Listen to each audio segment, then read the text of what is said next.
The Rain Man Show contains adult language and discussions. If you're easily offended, do not continue to listen.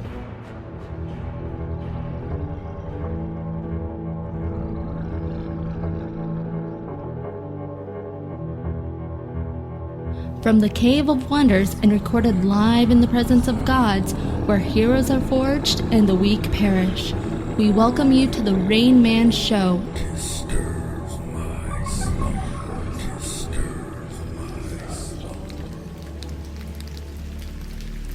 What's your name? Rain Man. Rain Man.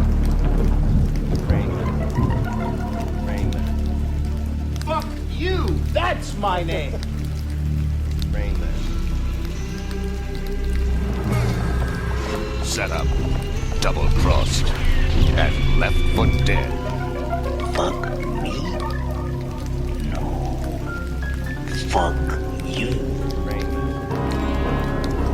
Framed for murder, now he prowls the Badlands, an outlaw hunting outlaws, a bounty hunter, a renegade. Rain Man. With the few who remain, the battle is the last. No one has ever known the Little Murphy.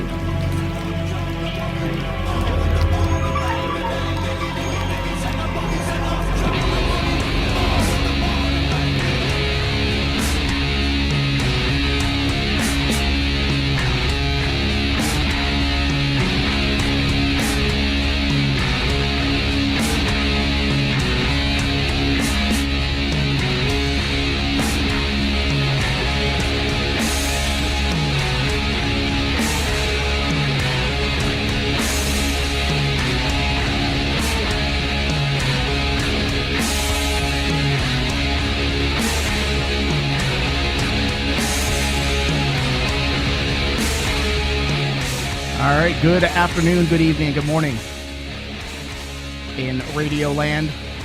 Listen to the Rain Man Show on Rain Man Digital.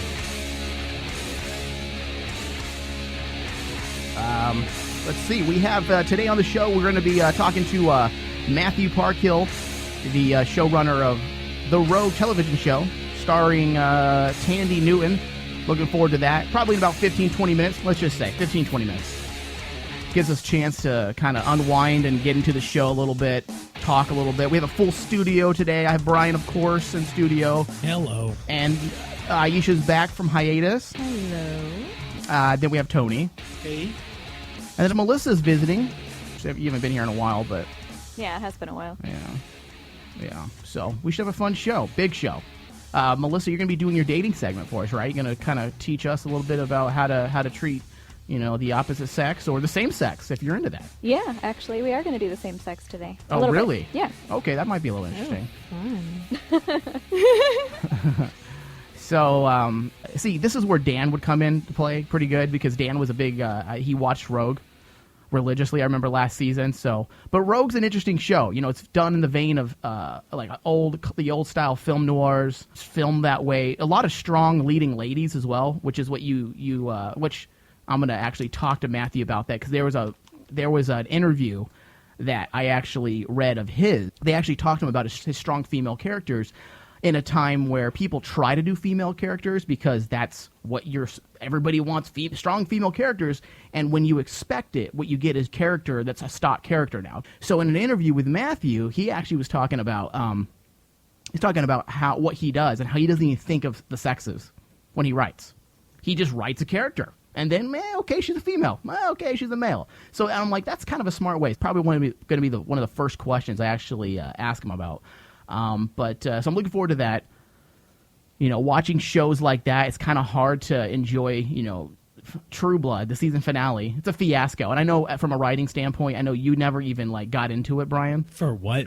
Sorry. From a writing standpoint, you never even got into it. No, not at all. Yeah. I mean, Alan Ball is a good showrunner. He did 6 Feet Under, which is a brilliant series. I really like that one. Brilliant series. And he did Banshee, which is a great show now for Cinemax. And he did, and then he moved on to True Blood after 6 Feet Under, and the first couple seasons were really well made, really well done. Particularly the first 5 seasons had a pretty good story arc put together. And then he left. It's kind of hard to see a show get handed off to somebody who didn't create the show, and I think because they don't have the same care and love for the show, because what they're doing. I guess they're killing off characters, and there is no real like thought process into killing. You're just killing main characters. And I just think a show like that's been on 8 seasons, and they're just phoning it in. They're like, guys, we're done. This is the last year. Let's not even care. And I think that's because you have people that weren't on from day one anymore. You don't have it's a big difference when you don't have someone who started. It's not their baby, so I don't think they care about it as much. You know, and you see that a lot in TV shows where you have a writer who had an original idea for the show, and he says, hey, I want to end the show now on season 4 or 5, and then the network or the studio will be like, well, what if we want to keep doing it? And usually, you know, the showrunner will give his blessing, and then usually it goes downhill when someone else takes over. I mean, so I think that's the hate on True Blood. It kind of pisses me off when you invest 8 years into a show. And this goes for any show, whether it be, I mean, I'm sure Brian and Aisha, you guys have watched television shows where you've invested time into it, and then like by season 3, season 4, it's just like, what happened? You know, can you at least care about your audience? I felt that way about Chuck quite a bit. Yeah, well, yeah. Actually, I mean, I love Chuck. I loved that show, and then it just kind of sucked at the end. Well, do you think? I think they never really knew what was going to happen each season. I mean, because every season was going to be the last season, and so they really had no idea what they were doing. Well, I actually quit watching the final season of Chuck because they like pretty much just forgot about the entire like season before, and all of a sudden Chuck's retired, and like what happened to the inter like spy network that was tracking him down with the Brandon Routh dude, right? You know, and I'm like, what happened to that? We'll just forget about it. You know, we forgot about it, so you forget about it. And like, aren't these people watching their own damn television shows? No, they're not. I think it's pretty obvious that they're not. I mean, look at Community. I think that's another example where the showrunner leaves. I mean, granted, he didn't want to leave, right? And then they brought him back because it was such a fucking fiasco. Is that what happened with that show? Yeah, it's exactly what happened with Community. Wow. It absolutely died. Who was the died. showrunner on Community? You're gonna put me on the spot, fucking ass. Well, it's not Joe McHale's the star, right? Yeah, McHale's the star. Give me a second. He's brilliant. He's one of the few. I mean, he started on The Soup, right? Pretty much. Yeah, that's what I mean. He's known best, I think, for The Soup, and then Community after that. He's pretty good in The Soup. I'm not gonna lie. Kind of carved himself out a niche before. And his satire is like a perfect amount. Like, yeah, it's really good. That's why I was kind of excited when he started moving into television, because a guy that's that talented shouldn't be. Because a lot of times when you get guys like the Ryan Seacrest or the Chris Hardwicks or the Joe McHales, they find their niche, and what happens is they get comfortable and they're like, well, this is what I do. I do talk stuff. It's like Ryan Seacrest. I'm sure the guy is a little more talented and be like, oh, it's New Year's Eve, 2014. I'm taking over for Dick Clark. I mean, that's his whole career. His whole career is starting reality shows.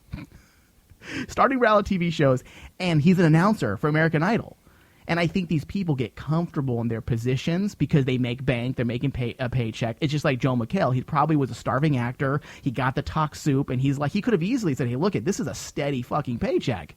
I'm not going to do shit. But instead, he decides to go into actually pursue his acting side, which is nice.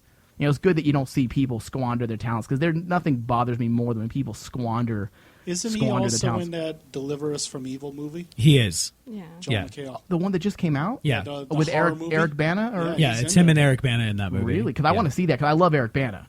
And I actually want to see it. Has it gotten good reviews? Or? I saw at least some clips. It's not as comedic as what you might expect. Well, of from course. McHale, I mean, you know, yeah. his character. No, isn't it a horror? Like, it is. It's a horror movie. Yeah. In the reviews I've seen so far, people are comparing it to this generation's Exorcist. So really, it's not that intense. Yeah, that's what I wouldn't expect it to be, but that's what I'm I've not really seen allowed, in the reviews. Yeah, I'm not allowed to really talk about it, but it's not as Get in the mic, Melissa. It's not as intense as Exorcist. I feel like film. they definitely pushed the envelope with The Exorcist for that time period, for sure, so it's hard to compare to something like that. Now, the fact that he's in that movie, that's sort of like I did not expect him to be doing that sort of acting. Like when Jim Carrey does serious stuff. Yeah. You know, and it didn't look like he was like in there for comedy relief. Okay, so he's trying to do a transition, like a Robin Williams and the Jim Carrey's trying to and a Bill Murray, which the only two people out of that group, Bill Murray has done pretty damn good at the transition, and Robin Williams as well. I mean, Jim Carrey is a good actor, but people don't want to see him in the role. Like, he does fine in the roles he chooses to do, but people just don't accept it for some reason. Whereas with Robin Williams, people accept him playing anything from a pedophile to a serial killer to the, you know, Mork and Mindy, Nanu. Like, it doesn't matter what he does, and people love what he does. And same thing with with Bill Murray. I mean, the guy doesn't has he even done a comedy in like 15 years? Bill Murray, he hasn't, has he? Well, he did that zombie Totally, thing. he did Moonrise Kingdom. Yeah, he did. Oh, a cameo. that wasn't really a comedy. It was more of a quirky show, right? It's a romantic. Well, he did the comedy. Grand Budapest Hotel. Okay, That was a comedy. I see. I don't really those. Monuments Men was a comedy. Okay, but I don't really consider them like like laugh out loud. Well, that's It's depending not on like your type of Ghostbusters or humor. Groundhog I think it's Day. fucking hilarious as Well, shit. I think No, I get what you're saying though, Mike. Like Yeah. they're not like they're dramedies They're not or what he action started doing. comedies. It's- They're right. not. Right. Yeah. They're not his. It's not What about Meatballs. Bob? Right. He's Shit-eating son of a bitch. He steered his career into more of an intellectual side of things, even Well, with and his he comedy. did Zombieland too. Like that was the last Yeah. really big like comedy thing he did. I hate that movie. Like, come on, you gotta love it. Like, you have any regrets? Maybe Garfield. Hey, he did Garfield. There you go. That was the last comedy that he did. There it is. Oh man, yeah. God, that was awful. Yeah, that's a bad one. Yeah, that is. It is. But let's see. We have a couple videos. We haven't done any videos in a while. We have a video of a shamed. I love the Japanese people. Like I really, really do, because they take everything so fucking serious. All right, so here's the guy. This guy, this Japanese man. A video. Okay, here it is. Let me see. A video clip of a weeping. Weeping. The fact that they put weeping. Weeping. A weeping Japanese politician accused of dubious spending on trips to hot springs has gone viral, leaving many outraged and puzzled. The video shows, excuse my pronunciation here, Ritaro Nanumura. Would you say it like that? I think that's pretty close. I think it's Ryu Taro. Yeah, you have to enunciate all the vowels. Yeah, it's Ryu Taro. Nano. It sounded Japanese. Miura. I love Japanese language. Okay, 47. Hayago. Just go with me here, okay? I'm American. We pronounce everything wrong. Bursting into tears, uttering phrases and banging on a desk. Okay, I'm paraphrasing here. To change to change Japan as society, he said in a choked voice, stopping mid-sentence, sometimes sobbing so loud he was shouting, "I'm putting my life on the line." Okay, so basically he did a bunch of no-no for his business. He, let's see, says such visits were not illegal and had been reported to Assembly Office, but totaled 3 million yen. So $30,000 he was spending in these hotels. Well, it was And probably 106 times in a year. So like every 3 days. Okay, like I mean, you really have to look at that. Like every 3 days, homeboy's going to the hot springs, like a bathhouse, to like hang out, and it only cost him $30,000. He got his ass busted. Dude, was he getting like Hummers from hot chicks or like For 30, dudes or dude, for something? 30 grand. I mean, that's bathhouses are generally reserved for men. Yeah, that's like it's like $300 a day. So he was he was getting crazy. But here's the audio here. Freaking brilliant. He's pretending he can't hear.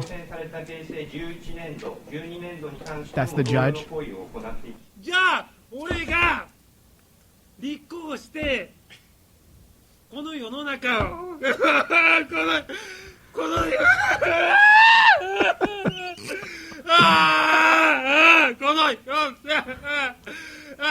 の中を Just give him the fucking katana and get it over with. Well, that's what it sounds like to me. It sounds like the Japanese people, like even when you cry, you sound awesome. Whatever happened to like Last Samurai? Come on, we saw Last Samurai. Come on, Right, just you give fall him the on your blade, fucking sword. Give him the Yeah. blade. Let him cut himself open, and we're done with it. Hey, all right, we'll set up a statue for him. Tony, real quick, can you say you bring dishonor to your family? You bring dishonor to your family.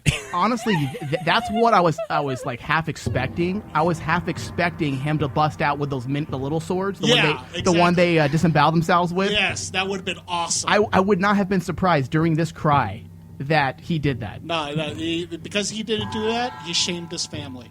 So he shamed his family. Well, so. dude, people in the Japanese culture, they still take their lives when they do shit like this.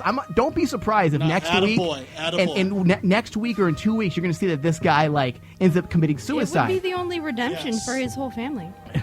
It's true though. Like, Jesus that's Christ. how His soul is damned until he finally commits seppuku. Generations. Yes, he must commit seppuku in order to bring honor back to his name and family. Look at.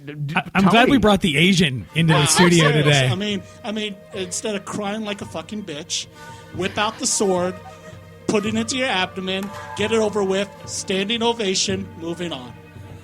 Jesus Christ.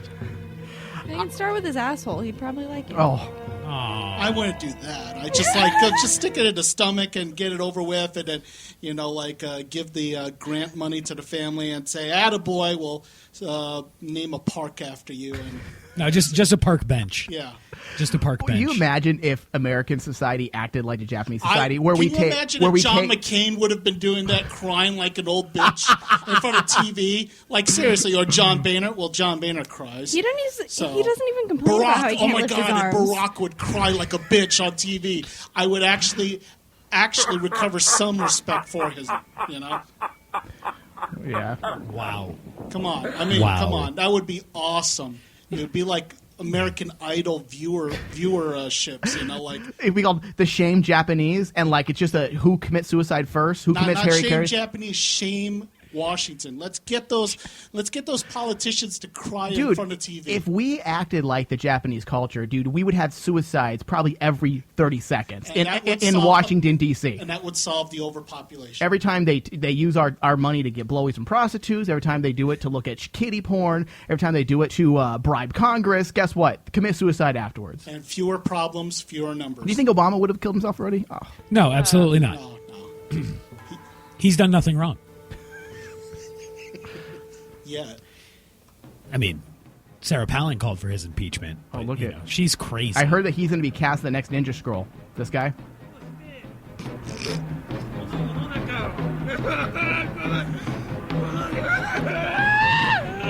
It fits, dude. Let me see what else I can find in here. Godzilla! Gojira! Gojira! Okay, who's talking? The guy or Toady? I can't tell anymore. Oh, man. Let me see here. What else do I have? I'm trying to find some... Is he still... Oh, the rat! Is he still crying like a bitch? Dude, you could probably put this guy's crying... You could probably put this guy's crying in a movie and wouldn't know. During an action scene.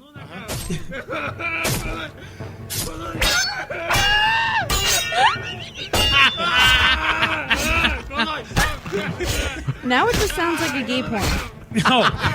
Wow, that's a really bloody gay porn. I don't know what kind of gay porn you guys watch. Let's see here. And then we have this other guy. Enough with this Japanese guy. Another guy, I've been meaning to go to this for a long time, and I keep forgetting every single show. But there's this guy here, that, maybe you may have come across this in the medical field, Brian. Oh, shit. Belching issues. You imagine, this guy, I guess, went on YouTube to plead for help. He didn't write Congress. He decided to make a YouTube video. So he didn't get the 750,000 signatures he needed for the petition? No. Yeah. So here's this guy. I guess he has a serious medical mystery. That's and they call him the medical mystery belching man. Hello, my name is Ron Johnson. I'm 58 years old.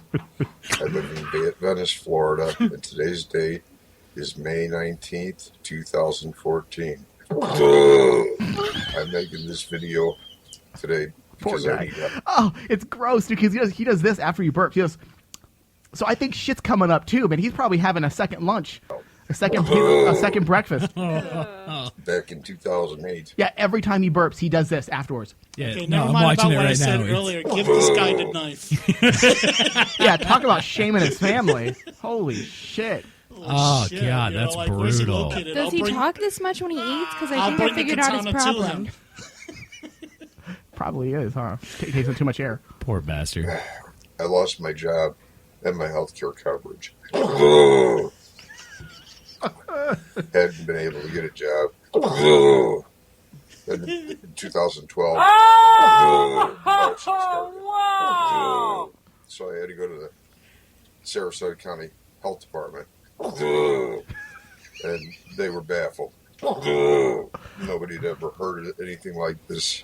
Or seen it. I think he threw up that time, dude. He actually couldn't breathe during that moment. His whole face shook. It's like a really bad case of hiccups. Yeah. Somebody needs to get this guy some Gas X or something. I mean, dude, supposedly he's tried everything. Yeah, I don't know. I mean, there was an my boss, the corporate boss for Bally's back in the day. He couldn't drink soda or anything with carbonation because he said he would burp for an hour straight. But if he didn't have carbonation, of any kind, he was fine.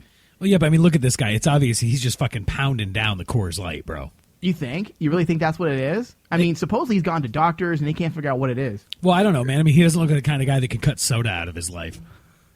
It's true. I mean, I'm not trying to be a dick, but... It's the Budweiser frogs. Right? What the hell? Oh, I missed that.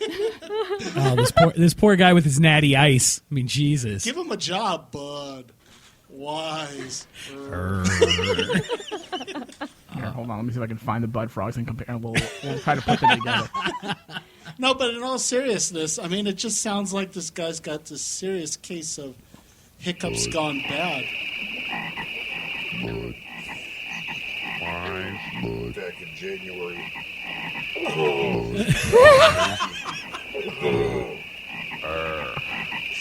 Doctor there prescribed me metoclopramide.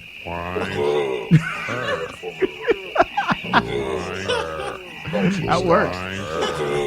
By October, he's back, and I was suffering every psychological side effect.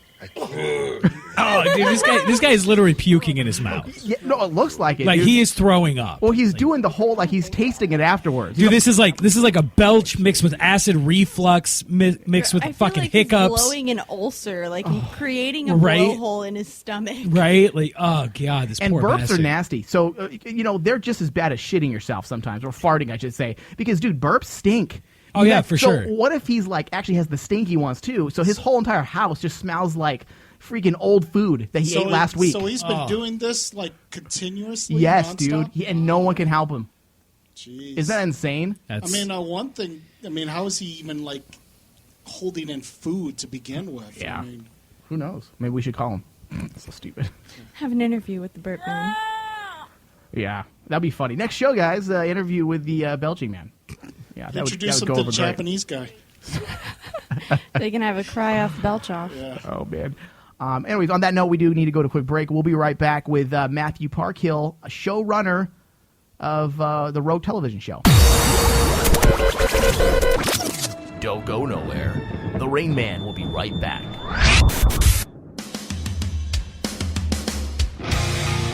The universe of Rain Man never stops. Catch the replays of the current shows on our 24-hour digital channel. RainManWasHere.com/RainManChannel001. Also available on demand. Don't miss the interview with Joe R. Lansdale. Your most recent big project, I would say, is Cold in July. And I just saw it on demand. And I was like, okay, I have to watch this. Michael C. Hall, Don Johnson, and Sam Shepard. And it was based on a Joe Lansdale book. I'm like, this can't be bad. So let's jump into this. You wrote a screenplay for a brilliant animated short that I call brilliant for DC titled Jonah Hex. Now, bear with me on this one, okay? Right. You look at something like that, and you compare it with the film that DC did the same year, which I believe was 2010. Now, what do you think happened? Like, how can they allow something like what you did, which is so good and true to Jonah Hex and the Weird West genre, and then you see something like the major motion picture that was just, it was miserable. I mean, I'm just going to go out on a limb here and say it was bad. Well, the original script that was done, and I'm having a blank here, the guy that did Cranked, that original script was very, very close to my stuff. It was very much inspired by it, and it was a very fine script. And had they shot that one, everybody would have been happy. Can we just have everything that's Weird West related? Can we just can we sign a petition to just have you write the screenplay for it? Can we just do that? Can we let's start it online, a petition saying anything that Hollywood wants to touch when it encompasses the realm of the Weird West, let Joe handle it. We also need you to adapt and write the screenplay for the John Carter series. Can we have you do that as well? Yeah, I would love to do that. I have a stack of work that I just want you to do, Joe. Go to RainManWasHere.com and catch up on the shows.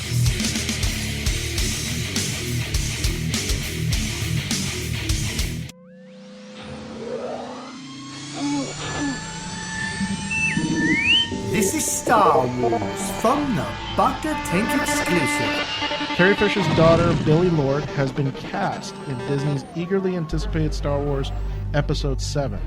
I bet you, dude, put her in wardrobe, dude, and she'd probably look damn near like Carrie Fisher, except she has a little bit of a softer face.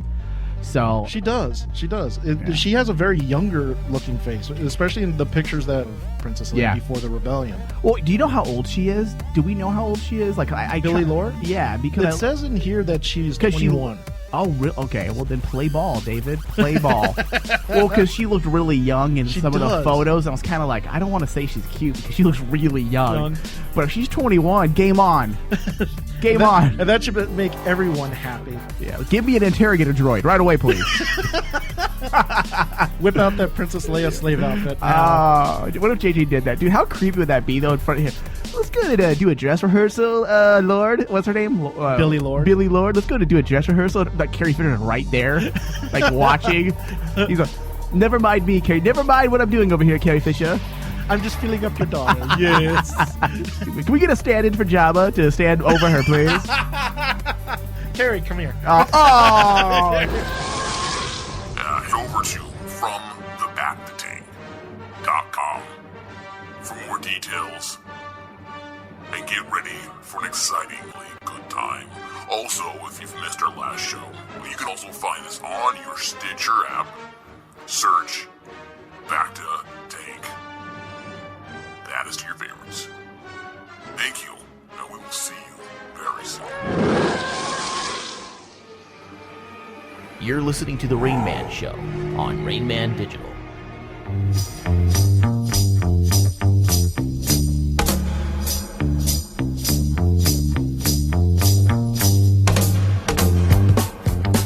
You did. All right. On the line, I have Matthew Parkhill, television writer, movie writer, currently working on the Rogue television show on DirecTV. How are you doing today, Matthew? I'm very good, thank you. It's 5 o'clock here in London, so I'm coming to the end of my working day, and pretty good. Good. Let's talk about you first, and then we're going to jump into Rogue. I like to kind of break the ice, kind of get to know you, let the audience get to know you a little bit. You and you can tell me how good our research department is, Matthew. Okay. We use Google. Okay, that's probably. That I'm intrigued. Tell me about my life. All right. Basically, what I found, you could tell me where I'm wrong, but you don't really come from a typical filmmaker background / story. You attended Cambridge University. You were studying history. You later moved to Paris. You were pursuing a PhD. You started teaching. And then you decided to write a novel, correct? That was later optioned by a film company. That is correct. Your research is actually pretty good. I'm a sleuth. That's pretty. That's pretty much sums it up. I when I grew up in a small town. Used to love going to the movies and stuff, but didn't know anybody who, this is sort of mid to late 70s. Didn't know anyone who, made movies, made a living from making movies, TV, music, anything. So I had no idea there was even an option. Yeah. And then I kind of grew up, and I went to university and studied, and left university not really knowing what I wanted to do, but knowing I didn't want to go work in an office. Yeah. And so I ended up did some postgrad. I ended up being a teacher, which I really enjoyed for a while. My father was a teacher, and I still enjoy teaching when I teach in film schools every now and then and stuff. And I was in Paris. I moved to Paris, and I was doing a PhD. I enrolled in a PhD, and I was sitting at my desk every day writing this thesis, and I thought, well, no one's ever going to read this thesis apart from my supervisor. So I figured if I'm going to spend 2 years writing a thesis that no one's going to read, I might as well write a novel that no one's going to read. So I started writing a novel because I was in my early 20s. I was living in Paris, and I figured, well, that's what you do, right? When you're young and you're in Paris, you write a novel. And it got published. This was sort of mid-90s, I think, 94, 95, something like that. And it got optioned by a film company, and they said, we'd like you to write a screenplay. And they said, we're going to pay you to write a screenplay. And I was a little bit like, I don't know anything about writing screenplays. And I thought they were going to hire me just because they couldn't afford to sort of hire a proper screenwriter. Right. I read that you actually tried to convince them not to hire you. I did at first. I remember saying to them, I don't know anything about writing screenplays, and which is the dumbest thing you can say in what is in effect a job interview. I've since learned to keep my mouth shut about that kind of thing. Right. And so they said, look, we'll wait for you. You go away, do whatever you need to do, read, study, go on courses, and it's a particular novel that you wrote. We feel that you'd be the best person placed to turn this into a screenplay. So I was that's what I did. And then there was a thing here called the British Screen, which was a precursor to what is now called the Film Council. Mm-hmm. And they had this like script night, and basically the producer submitted this script, and a lot of industry people went there. It's about trying to raise funds and all this kind of stuff. And they analyzed 3 scripts, and I was sitting next to the 2 other writers who had their scripts analyzed that night, and they were having their scripts analyzed first. And this panel of industry experts, they ripped the shit out of these scripts and just destroyed them. They want to kill your spirit. I don't want to do this. So I kind of got up to leave, and I hovered at the back of the hall, and then they started to do mine, and it got really favorably received. And afterwards, I had all these agents coming up and all that.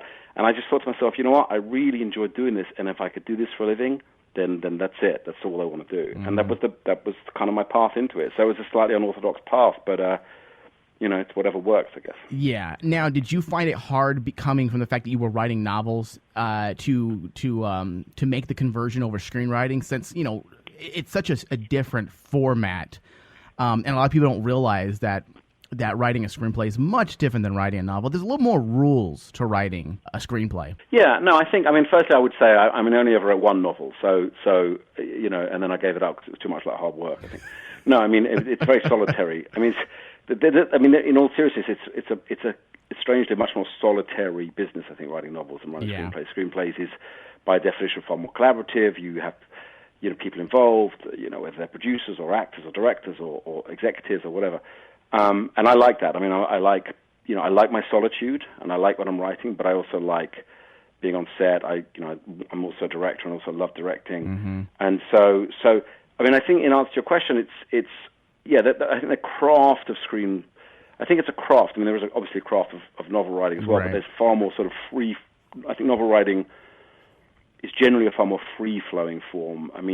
Obviously, if you're writing certain genre novels like thrillers and so on and so forth, then there are certain elements you want to observe, I think, in that. But generally, I think the craft of screenwriting is something you want to study, you want to be aware of, But then I think as a writer of screenplays, you're hopefully you're always improving. You're always trying to figure out how to do things better and more effectively. Yeah. So, yeah. Was that how did you get into doing your first feature film, which was Dot the Eye? How did you get into that one?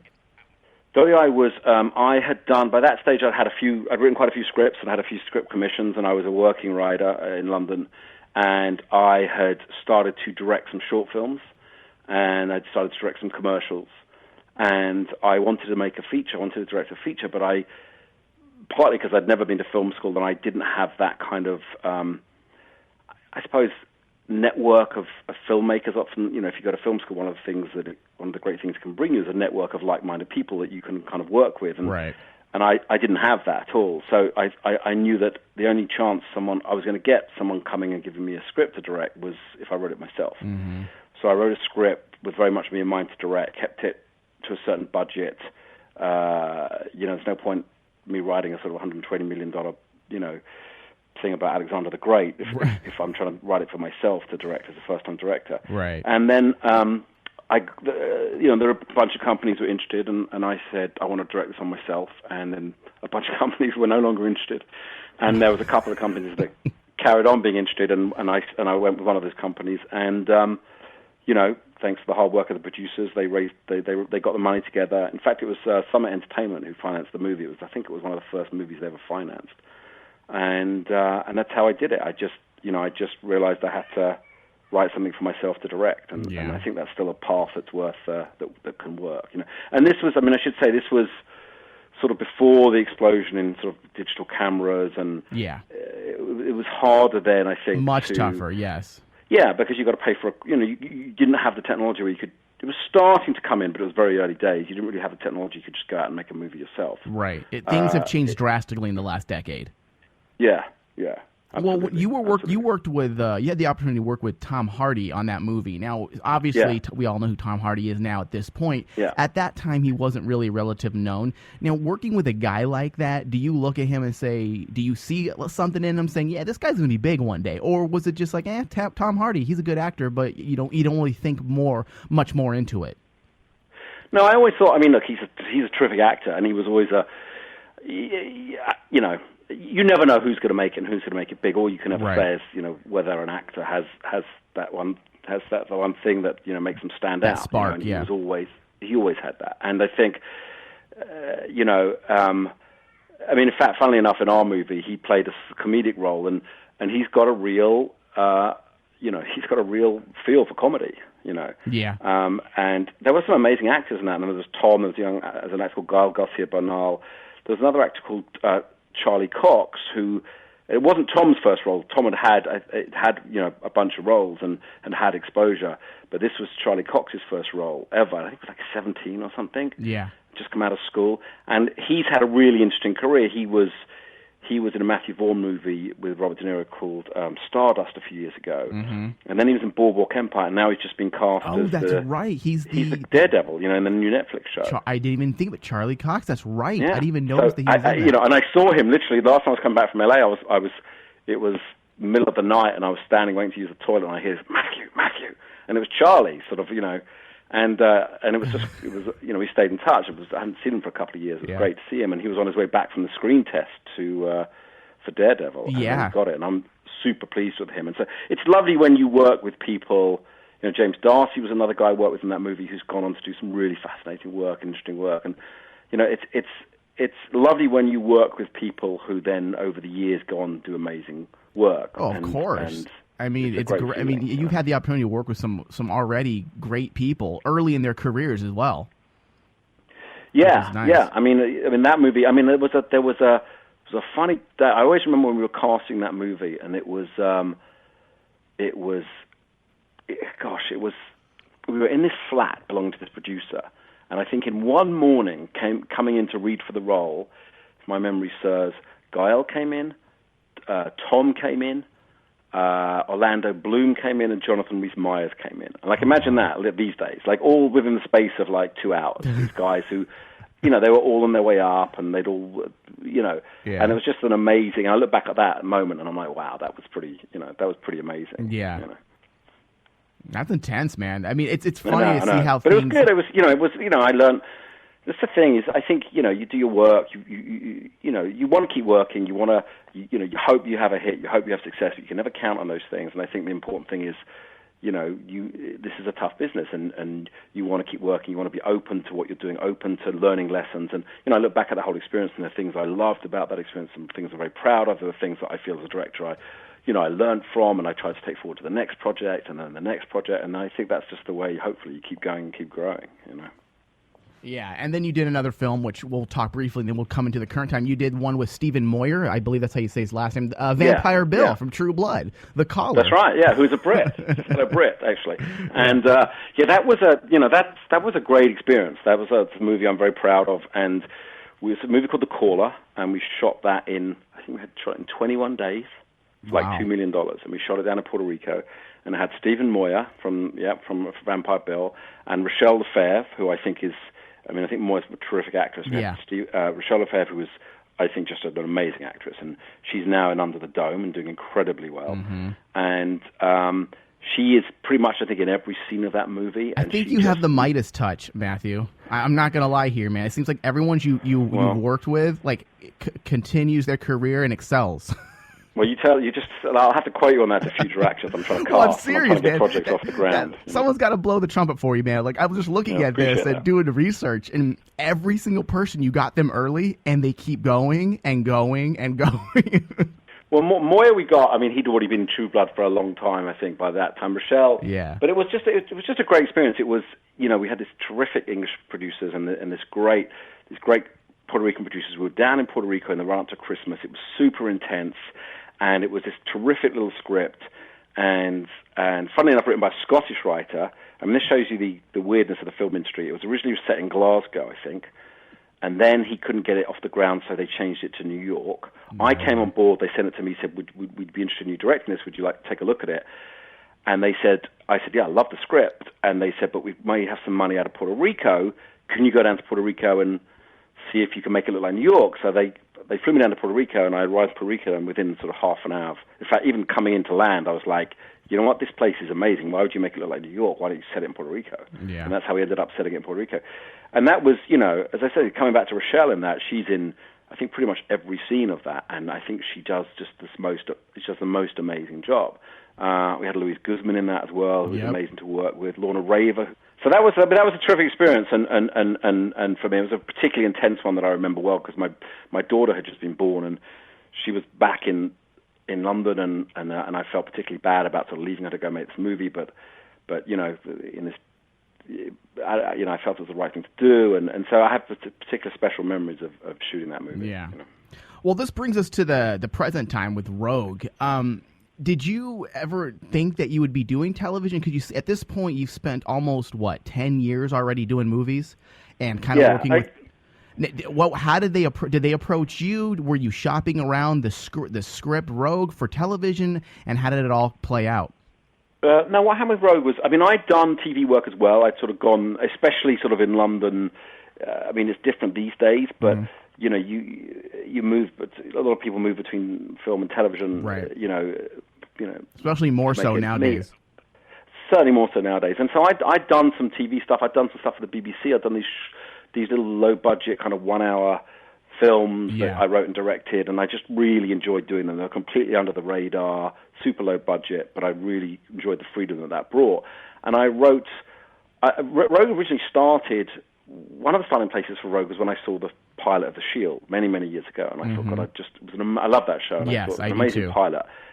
And I just thought we didn't have anything like that on British television at that point. We didn't have anything of that with that sort of visceral power. Intense and gritty, yes. Intense in terms of the sort of the cop genre, and I just thought wouldn't it be fascinating to have like a female Vic Mackey type character, right? And that was the beginning point of this idea that then sort of morphed into the idea of I'd always loved the movie Donnie Brasco, and I thought it'd be interesting to have a sort of female Donnie Brasco, and as the idea started to develop, and originally it was set in London, and it was going to be with the BBC. Tandy Newton was attached even then as the lead. Oh, really? And even back then, and it didn't get away. It didn't get away there, and then one of the producers on the show, a guy called Nick Ham, said to me, "Look, what do you think about setting this in the States, and we'll go try to sell it in the States?" So I said, "Sure." So I did a draft for the States, and then and that's how it all came about. And then it went through. It didn't happen overnight. It went through various inclinations, and then it landed on the desk of DirecTV, who it just so happened were looking to do their first kind of piece of original programming, and they loved the script, and I went out there and was chatting to them and talked about where I was going to take the show and what I wanted to do over the 10 hours and all that kind of stuff, and that's how we got it away. So it was, it was an interesting journey on that, and we just got lucky in terms of our timing that they were looking for a particular kind of show to launch their original programming. Yeah. Now, how much of the script changed once a writing staff? Because it went from you, like you wrote the original script by yourself. Is this correct? Yeah. Now, and then of course, it was television. We all know there's a writing staff. Yeah, I run the show along with this other producer, Nick Ham. So I run I create the show, I run the writers' room, and I run the show. So it didn't change that much, to be honest with you. In fact, it changed more. It changed more to the demand due to the demand of the shooting rather than before then. Like some of the biggest changes between the script and the end product were down to practical issues and some of the shooting issues and so on. But the actual script itself never changed that greatly,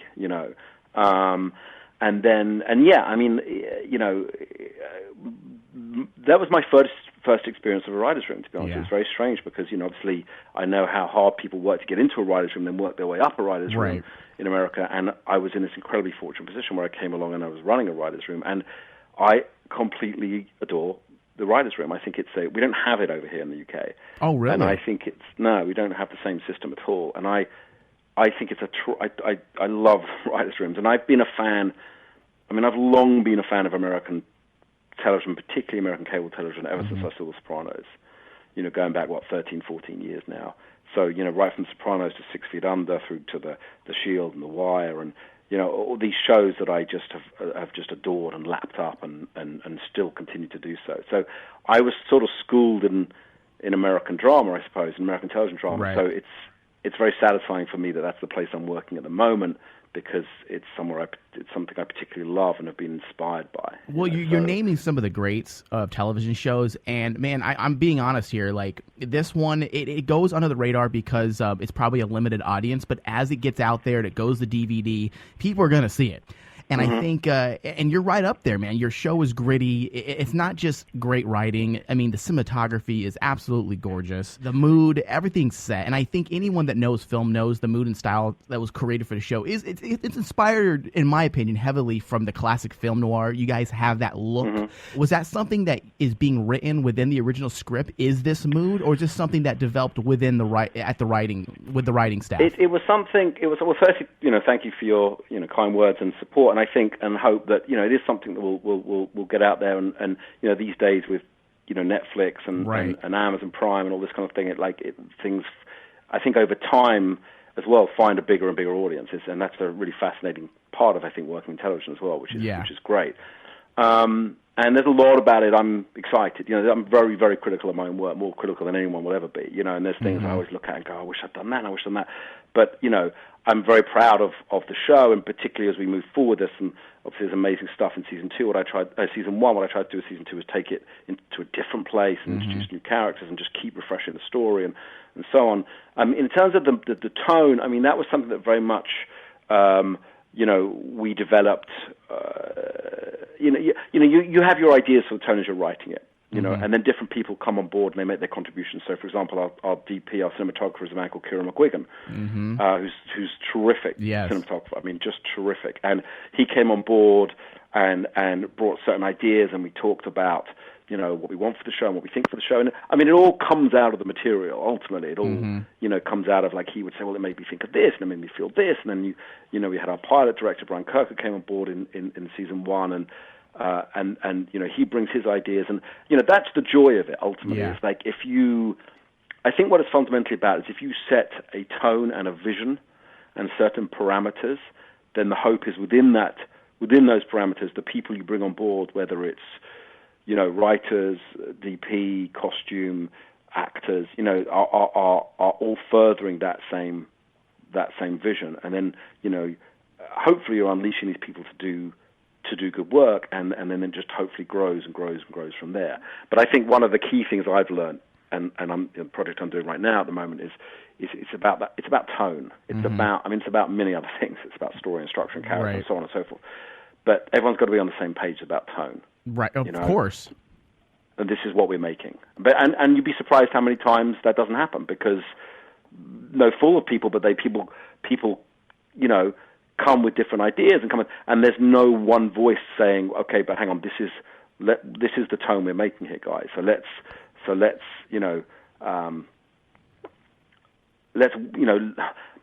dovetail our ideas into that, if that makes sense. That makes perfect sense. So in terms of the tone and the cinematography and all of that came out of originally the material, but then comes out of discussions and meetings. When you're watching Grace's character, and especially you see a complete difference in the entire mood when she goes from, and that's one thing that I love, that there's so many layers to her character and to the show, and I love how the show has been crafted to almost put the show, whatever her mood is when the show and everything about the style changes. For example, there's a vast difference in the entire lighting setup and the entire mood, the soundtrack, the score when she's undercover. Like, it the entire show changes. In fact, I didn't even pick up on that until season 2, when I'm like, hey, the lighting's a little different this year. And then all of a sudden she's undercover again a couple episodes ago, and it goes back into the original vibe and feel of the first season. I think, and one thing I wanted to do this season was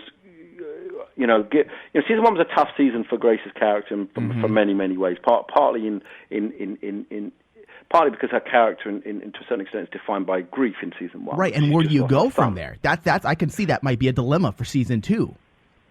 Well, season 2 was like, one of the many things, I thought about where to take it, many different places I could have taken it in season 2. But one of the things I thought was, like, I didn't want her to retread the same journey. Right.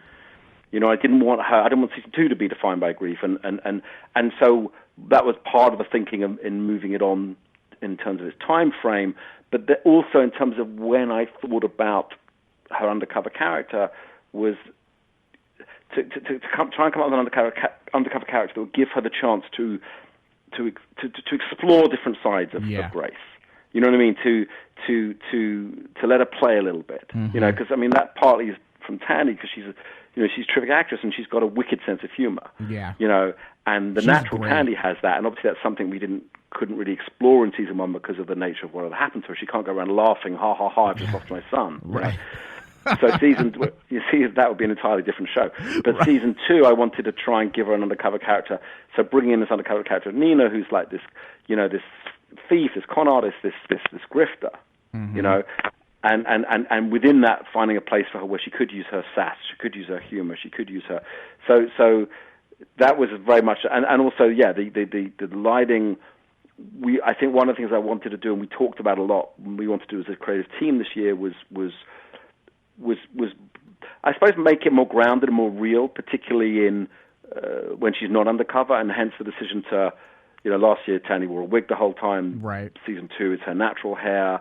Her wardrobe we brought it a lot more down this year. So it was, I suppose, it's the show growing, it's the show evolving. Right. That's the first thing I noticed was it was very different season 2. But I really like what you guys did with this season. I mean, you guys took a risk, in my opinion, because how do you go? I mean, it's always hard when you're almost recast an entire show, pretty much, and that's always a risk. And yet, you guys were able to. After the first episode, you're locked in with the new characters immediately.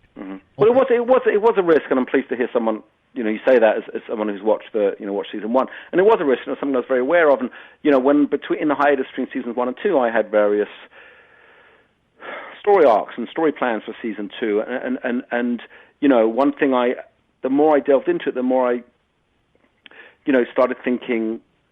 Because I started out with Jimmy and all that kind of stuff, and I started thinking, well, you know what? In a way, season 1 was the story of the fall of a king. Right. Now where do I go with dude, that? I loved his character so much. He was so good. He was great and is great, and he's a terrific actor. And I love his character. I love his character too. And I'm not saying that Jimmy's not dead. He's just vanished. Right. But I was very aware of.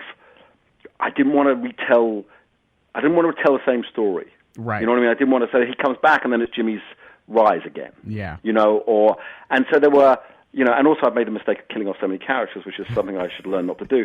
I was like, I've got to bring in some new blood. I've got to bring in some new characters. Yeah. And then the more I started to think about it, I started to think along this idea of the show as almost like a Dickens novel. And I don't mean it's as well written as a Dickens novel, but I mean like how it's a novel in and of itself. It's a novelistic approach. So you have 10 hours of that story, and then you take some characters, you take other characters, and then you go on and you kind of tell a different story. And then some of the stories that have happened in mid-season and season 2 merged, like Campbell and Alec's character. And so it was just, I suppose it was a desire to want to tell more stories, I suppose, rather than which is I knew smart. early on this wasn't going to be a kind of like a Sopranos or where you spent 5 seasons with the same family. It was a smart move. It was risky, and you guys have managed to spin it around on us and make it the same show but a completely different storyline. And in a lot of ways, in retrospect, looking back, you had to do that. I mean, it was a good call. You had to do it, but you did bring back the son, which was nice for the people who might have liked the character from last season. Because I felt kind of good because I immediately fell in love with Cole's character. Yeah, and that his whole group and their whole little thing going on. So, but also it gave you a little bit of nostalgia when you saw Alex, pop, and I'm like, all right, cool, sweet, we're gonna do some tie-ins. So it's fun. It's a fun season. Cole is great, and those new actors are great, and I guess it was it's a risk, but as we started to work on the season, I fell in love with these characters and I fell in love with their story, and I just figured you get to tell a whole new story. Yeah. You know what I mean? And I suppose the through line is obviously Grace. There are certain characters I envision sticking around as long as the show sticks around. And that we grow with them, and so on and so forth. But I wanted to be. I wanted to be trying to free myself to be able to tell new stories and challenge myself to tell new stories. I suppose.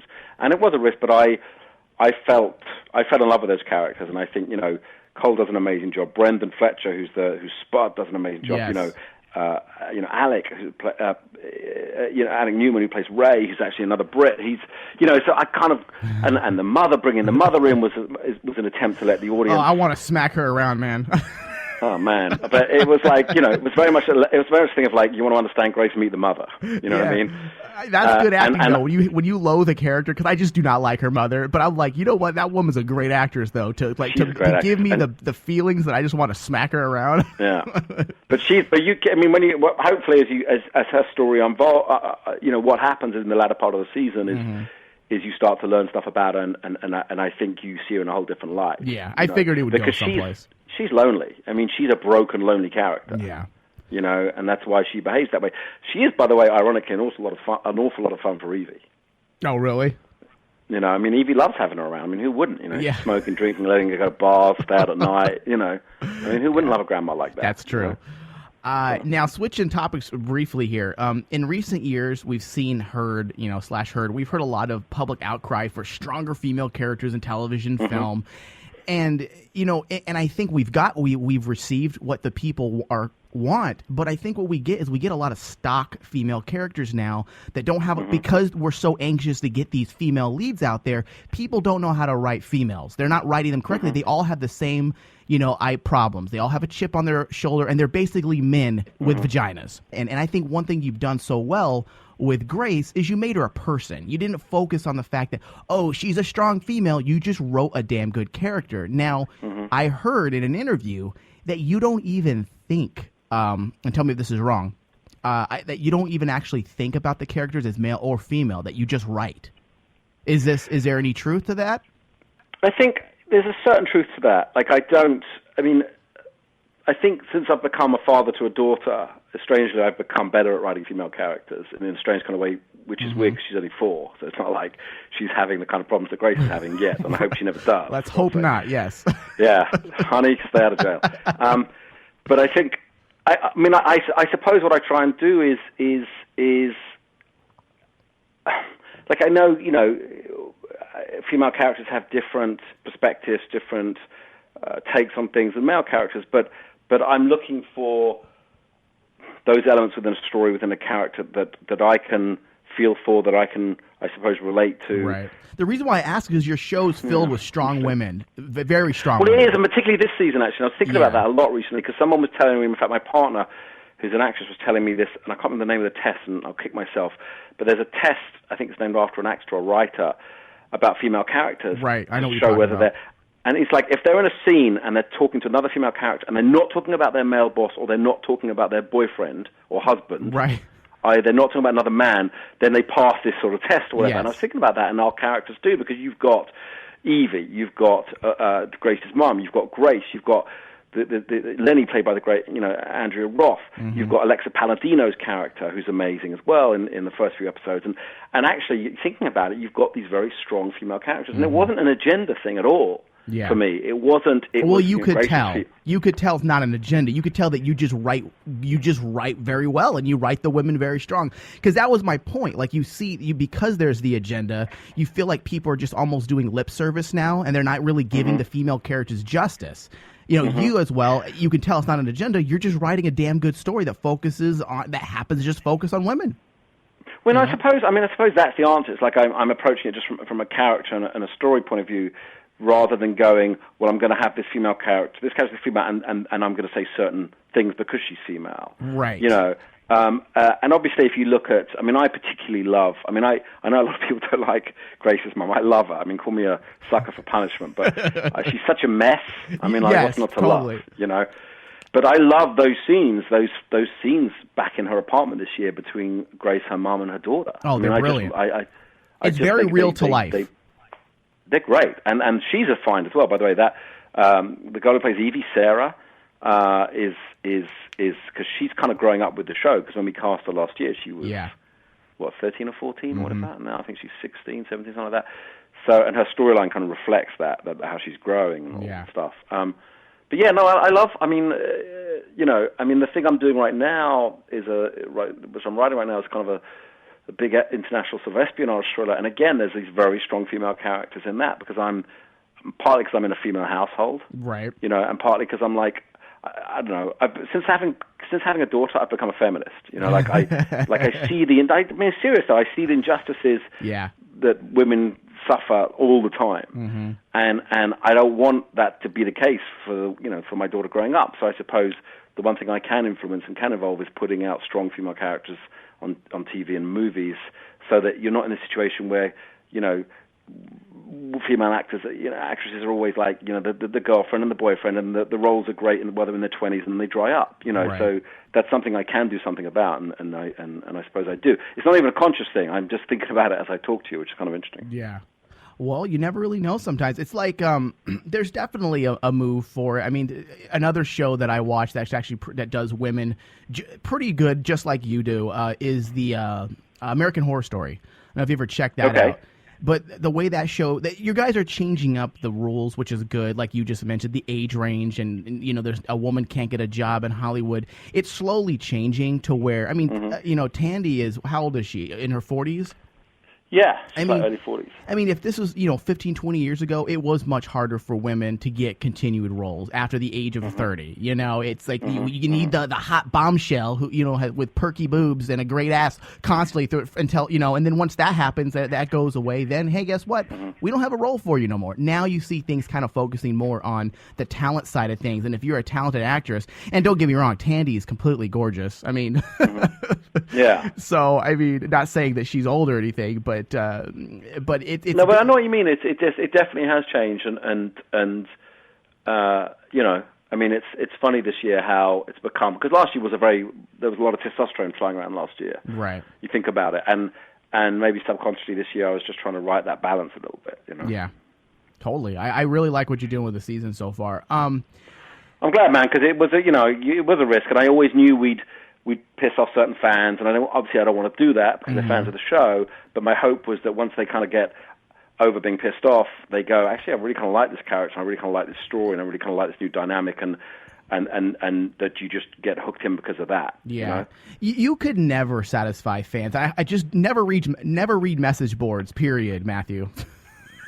I don't, to be honest with you. I kind of stay, I don't, because I just, I mean, people, the balls people have, like, I just want to, knock them out, man. Like, I was at the Facebook page for Rogue a few weeks ago. I'm like, this season's great, but I think I'm going to quit watching unless I see Jimmy pop in soon. And I'm like, oh my God, can you just enjoy the show for what it is? It is a great show. The show doesn't revolve around one person. Now, if, Tandy left, that'd be different. She's the thread that, the needle that keeps the story, the plot driven. I mean, going, but yeah. I mean, I think with Jimmy it was like I love Marpon did an amazing job with Jimmy. I guess and I know this is some fans I guess don't like this, but it was like I told his story. Right, and he wasn't the main star. No, I don't think any. If you looked at the story, it was about Grace. And I was also worried about I think I was worried about thinking about it now. It's like I remember thinking if I bring him back, like in a major way, like every episode, my concern is their scenes are going to start getting repetitive. Yeah.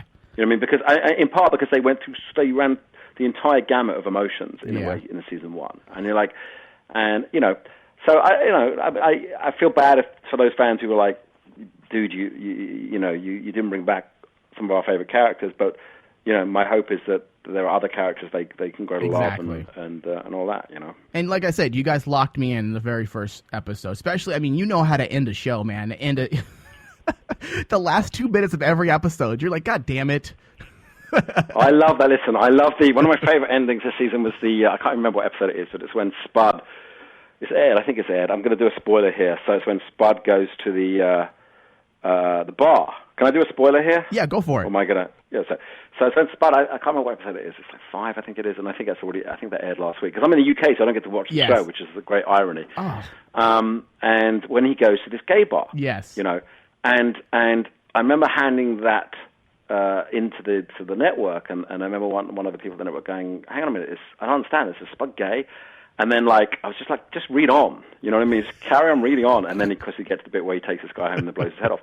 But it's so through them, they couldn't get their head around it. I love it. Through them, and I love that stuff, and it's funny, I suppose it comes back as well to we were talking about earlier about characters. Like I love it when shows,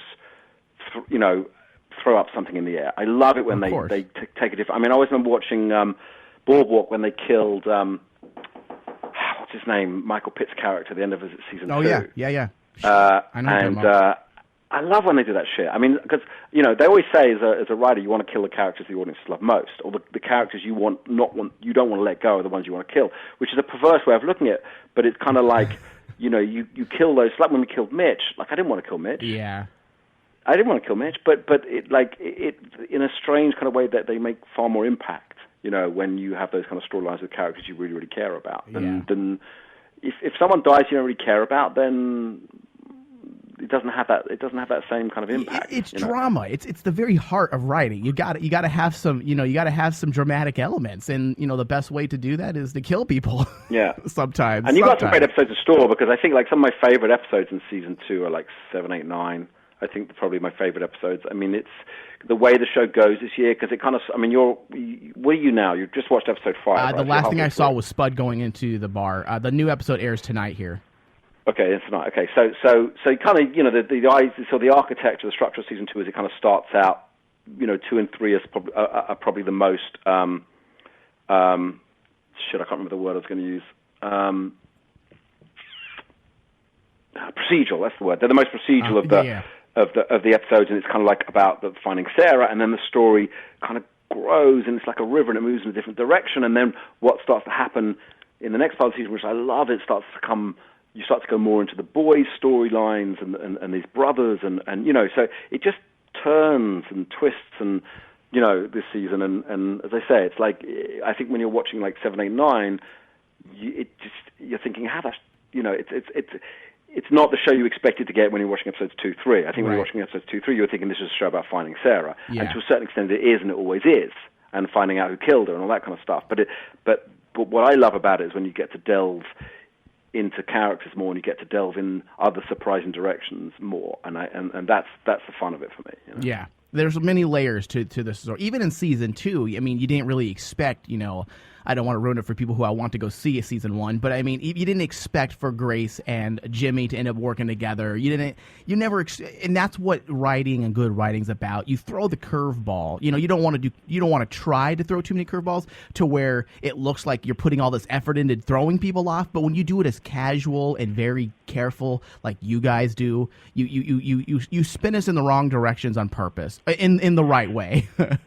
And I think it's a structural thing, and I think one of the joys of doing something for a company like DirecTV where you don't have ad breaks is you're not under that pressure in the writers' room to like every 7, every 7 minutes or 5 minutes here or 4 minutes here or 12 minutes here to come up with a hook or a twist or a turn because there's an ad break, and that always forces you in a situation where.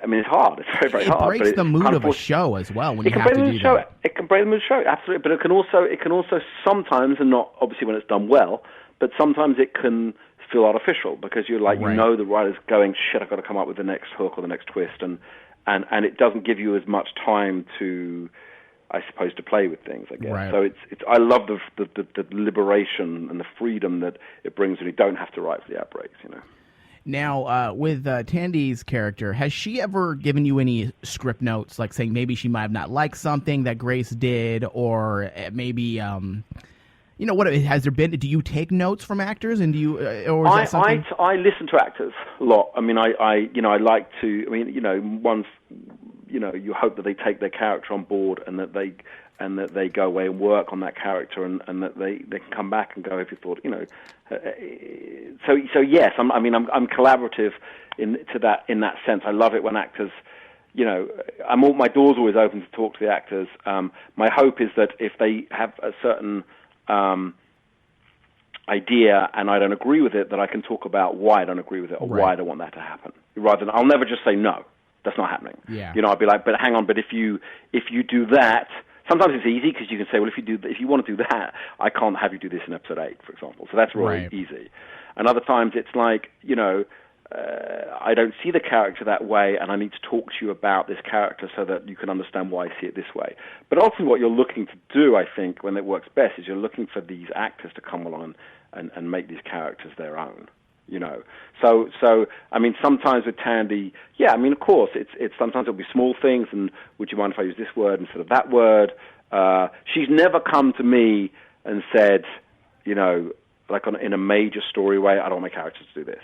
Like, she's never done that. She's always like completely been open to the character of Grace. That's good.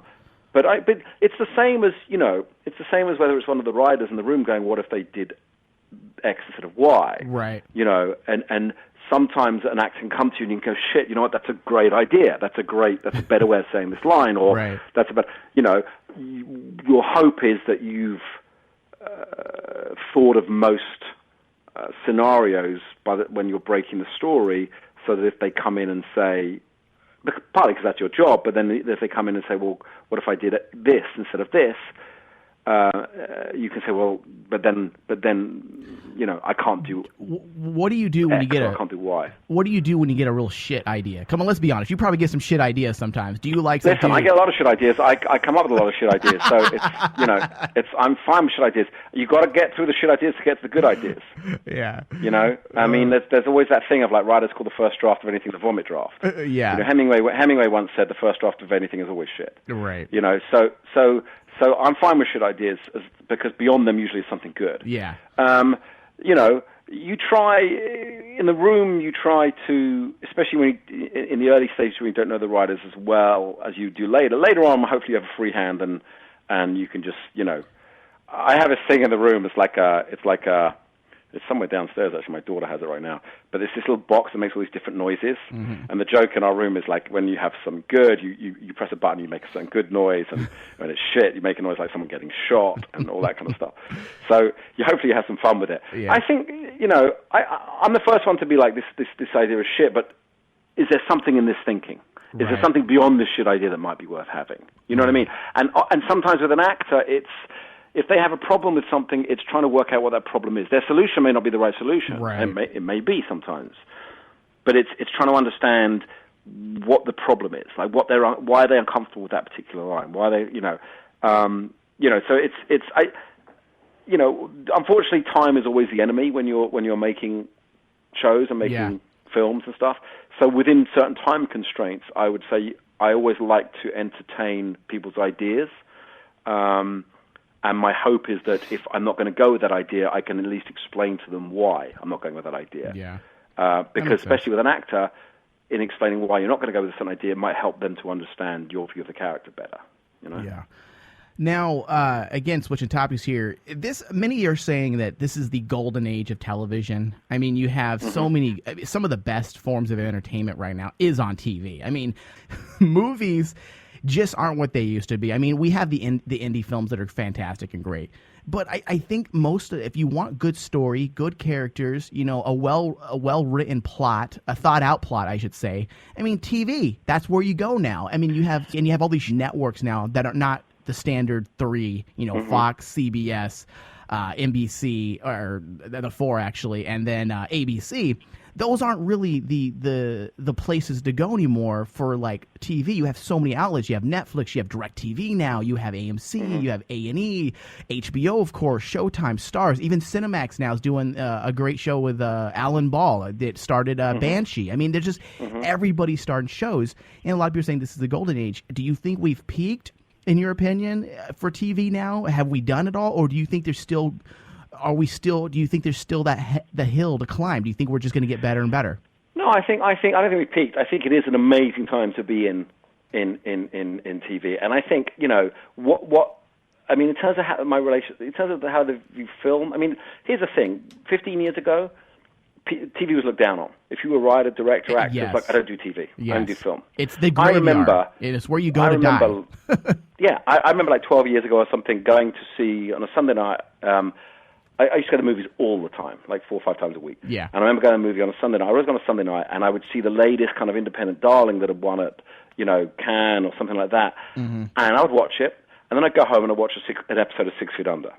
And I always remember there was thinking, not all the time, but often as not, there was more beauty and more poetry and more artistry in that episode of 6 Feet Under than there was in that film that was the current darling of the indie circuit. Yeah. You know what I mean? Mm-hmm. So even back then, I think I think it started with Sopranos. I mean, there's that amazing book right now out called Difficult Men, which is about the third golden age of television, and it's a case study of, I think it's Sopranos, Mad Men, Breaking What's it called? Bad, and what's the book called? It's called Difficult Men.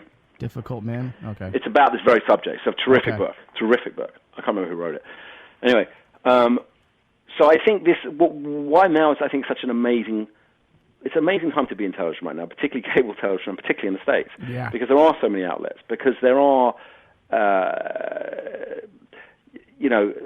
so many opportunities. And has it peaked? No. I mean, how many months ago did we just have True Detective? Yeah. Which takes the detective genre in a whole different direction. Yep. So I think it's still happening. I think it just will get better and better and better. And sure, it's like when movies became easier to get made. And when I say easier to get made, I mean like you could go out and shoot a thing on a digicam. Right. You know what I mean? Mm-hmm. There were a lot more movies, and it was harder to get your movie seen. But there was still a damn load of good movies. And I think it's the same with TV now. It's like there's more content now, so it's harder to get your thing noticed. Yeah. But it doesn't mean there's not amazing stuff out there, because there is amazing stuff out there. Yeah, I mean, we just finished. I consume television. Like, I'm just trying. I just watched first season of Ray Donovan, which I really enjoyed. Oh, I haven't checked that one out yet. I really want it's to. It's good. It's worth checking out. I really enjoyed that. I just watched The Returned, the French show, The Returned, Mm-hmm. which they're remaking in the States, which is amazing. It's like a zombie premise, but without treating it like a zombie premise. Mm-hmm. It's incredible. The Bridge, the Scandinavian version of The Bridge, which I know got remade over there, I just finished watching. So whether it's, there's so much amazing TV coming out now all over the place. And I watch my stuff on Netflix, on Amazon, on Apple. I mean, I very, very rarely watch broadcast TV these days. Yeah. Occasionally I do. Yeah, same here. I mean, and just the way we digest entertainment has changed drastically. And that's why I'm saying shows like Rogue that may start off slow, a brilliant show like Rogue, in about 2 years, 3 years, you never know when it might just skyrocket. Because the same thing happened with Breaking Bad. No one gave a shit about Breaking Bad. Everybody was up on The Walking Dead's nuts. That's all everyone ever talked about. The Walking Dead and Mad Men. The Walking Dead and Mad Men, and everyone forgot about Breaking Bad, which was a brilliant show. And then the last season is when it blew up. It went 4 years, and the second half of the fourth season it blew up, and it was because of Netflix. They call it the Netflix bump, where they promote the hell out of it. Hey, you guys can binge watch all the seasons on Netflix, and then people watch. Well, that's how I watched Breaking Bad. I think I started out watching Breaking Bad on DVD. It shows how long ago it's, and then I think the last 2 seasons I watched on Netflix. Look, I hope you're right, because obviously when you make stuff, you want it to, to get out there, and you want it to have a life. But what's great about the chances now and possibilities now is that you can make something. It was like when you used to make movies, and movies came out on DVD, and like The Caller, has a life beyond it got a very small release at the time, but it has a life beyond that very small release, partly in fact because of Netflix actually. Yeah. And TV didn't used to have that life. Only a few things came out on DVD. There were only back before The Sopranos, there weren't that many TV box sets. There were a few, but not that many.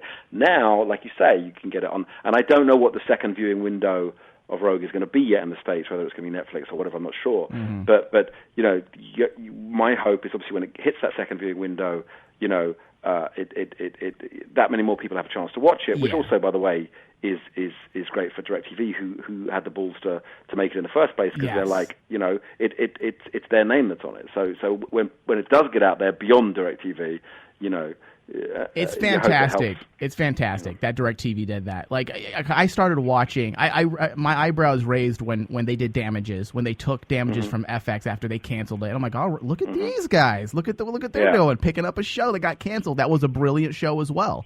And I really enjoyed the show. Great. And the next thing you know, I see that they're starting Rogue, and I was excited about that. I mean, the only thing that I could say is the downfall of that is because DirecTV is closed. It isn't like an HBO that you can go and order HBO because of your favorite show. It's a little bit harder to switch cable providers. So I always, when I promote this show, I'm like, if you don't have DirecTV, the first season is on Netflix right now. You can buy the DVDs. You can buy the season one. I mean, check it out.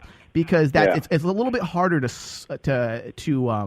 switch cable providers. It's a lot different. Yeah, I'm sure. I mean, you can get. I think season 1 is out on DVD. I don't know where. Is it on Netflix yet? I don't think it is. I'm not sure, but it is on Netflix. Yeah, you can rent it on Netflix now. In fact, I will have later after the interview, I'll have little bumpers that I make where people can go find the show.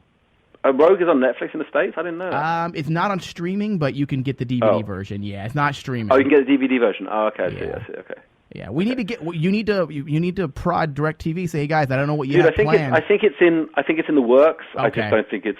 I think something's in the works. I know something's in the works. It hasn't happened yet. I don't know when it's going to happen, but I know it's in the works. But light the fire, Matthew. Tell them it needs to be on Netflix too. Listen, this is where you come in. People like you and your shows and all that. Hey, kind of I will do my part and I'll tweet the hell out of it. Like I said, I'll put some bumpers on the show today as well, so people can hear where they can get the show and purchase it. At least the first season. So if they don't have DirecTV, but you know what? I mean, I held you on a lot longer than I intended, Matt. I think it was a great conversation that we had, and you said it all. So hopefully we can have you back on if you have anything new coming out later down the road. We'll get you back on the show and talk about that. Sounds great. Love to listen. It's been a blast. It's been a pleasure, and I really appreciate your support of the show. Hey, no problem. Keep putting out great television for us, man. We need that entertainment. Thanks, buddy. You take care. All right, you too. Bye. Bye. Don't go nowhere. The Rain Man will be right back. There's no coming back, and you know it. I think we're close to something. Really close. That's just a fraction of what I have on you. We put family first. Do you work with those guys? I die for those guys. We've got so much to talk about. We got a problem. If they found the money, it's only a matter of time before they know everything.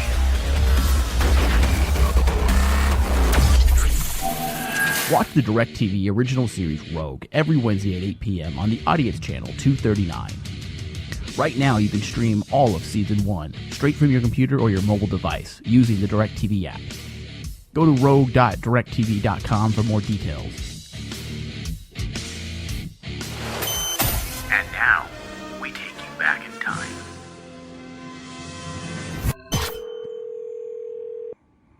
Hello? Hello. Hi. Hey, you're on the radio right now. Huh? Yeah, you're on the radio right now. Did you just wake up, or? No. Oh, you sound kind of wait up. You kind of like you sound like you just woke up. No. Oh. But thank you. Thank you. Why are you saying thank you for it? I don't know, because it's just a weird thing to say, but no, I did not. Oh, okay. Well, I'm trying not to be weird, but hey, so you again, once again, you're on the Cats Radio Network. And here, I noticed I have a question for you, really fast for our listeners.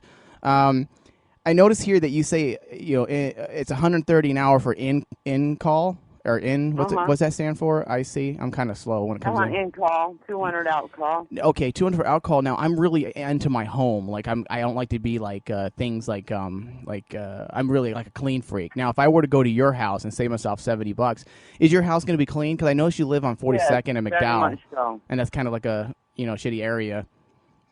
And it is very clean. I'm very clean. Okay, because I was scared because like about I think 2 or 3 months ago, my fiance was murdered and raped out there in that side of town. So that's why I'm kind of. I'm right on the corner of like 44th. Now is that you on these on this listing here?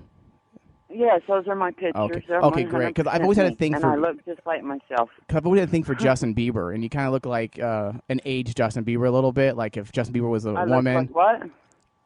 Like if he was a woman and he was like 40 years old, that would be perfect.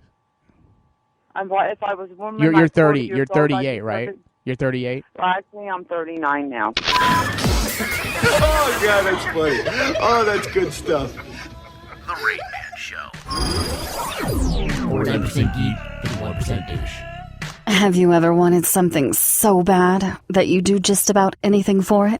Well, that's exactly how we feel about you. That's right. AdamandEve.com wants you so bad. We're giving you 10 free gifts with your first order. You heard me right. That's 10 free gifts to spice up your love life. First, you'll get a sexy surprise for her. Second, an adventurous toy for him. And third, a little something we know you'll both enjoy. Plus, you'll get 6 full-length adult movies on DVD. And number 10, free shipping on your entire order. That's 10 free gifts for you shy types who've never tried Adam and Eve before. Just go to adamandeve.com and select any one item. It could be an adventurous new toy, a sexy piece of lingerie, or anything you desire. Just enter offer code DEAL30 at checkout and you'll get all 10 free gifts, including free shipping. That's offer code DEAL30. That's DEAL 30 at adamandeve.com. This is Gregory Darkside Holmes. This is David Sabal. And this is Tony Sabal. We're all from Comic Book Chaos, brought to you by Propaganda Podcasting Network. Also, formerly, a bunch of guys that used to work on a place called Cazador Radio. Jesus. And you are listening to Rain Man Digital. So check out all their great shows, Rain Man and Supernatural. And From the Back to Tank. Oh, you're on. Oh, that's right. You're on that. Yeah. Yep. Just ignore David on that show. How soon we forget.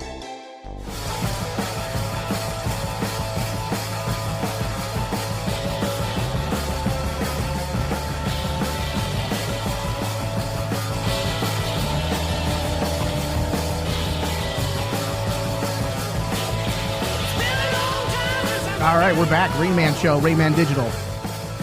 You can get all our shows on the go on the free Stitcher app. Just search Rain Man, as well as iTunes. Search Rain Man.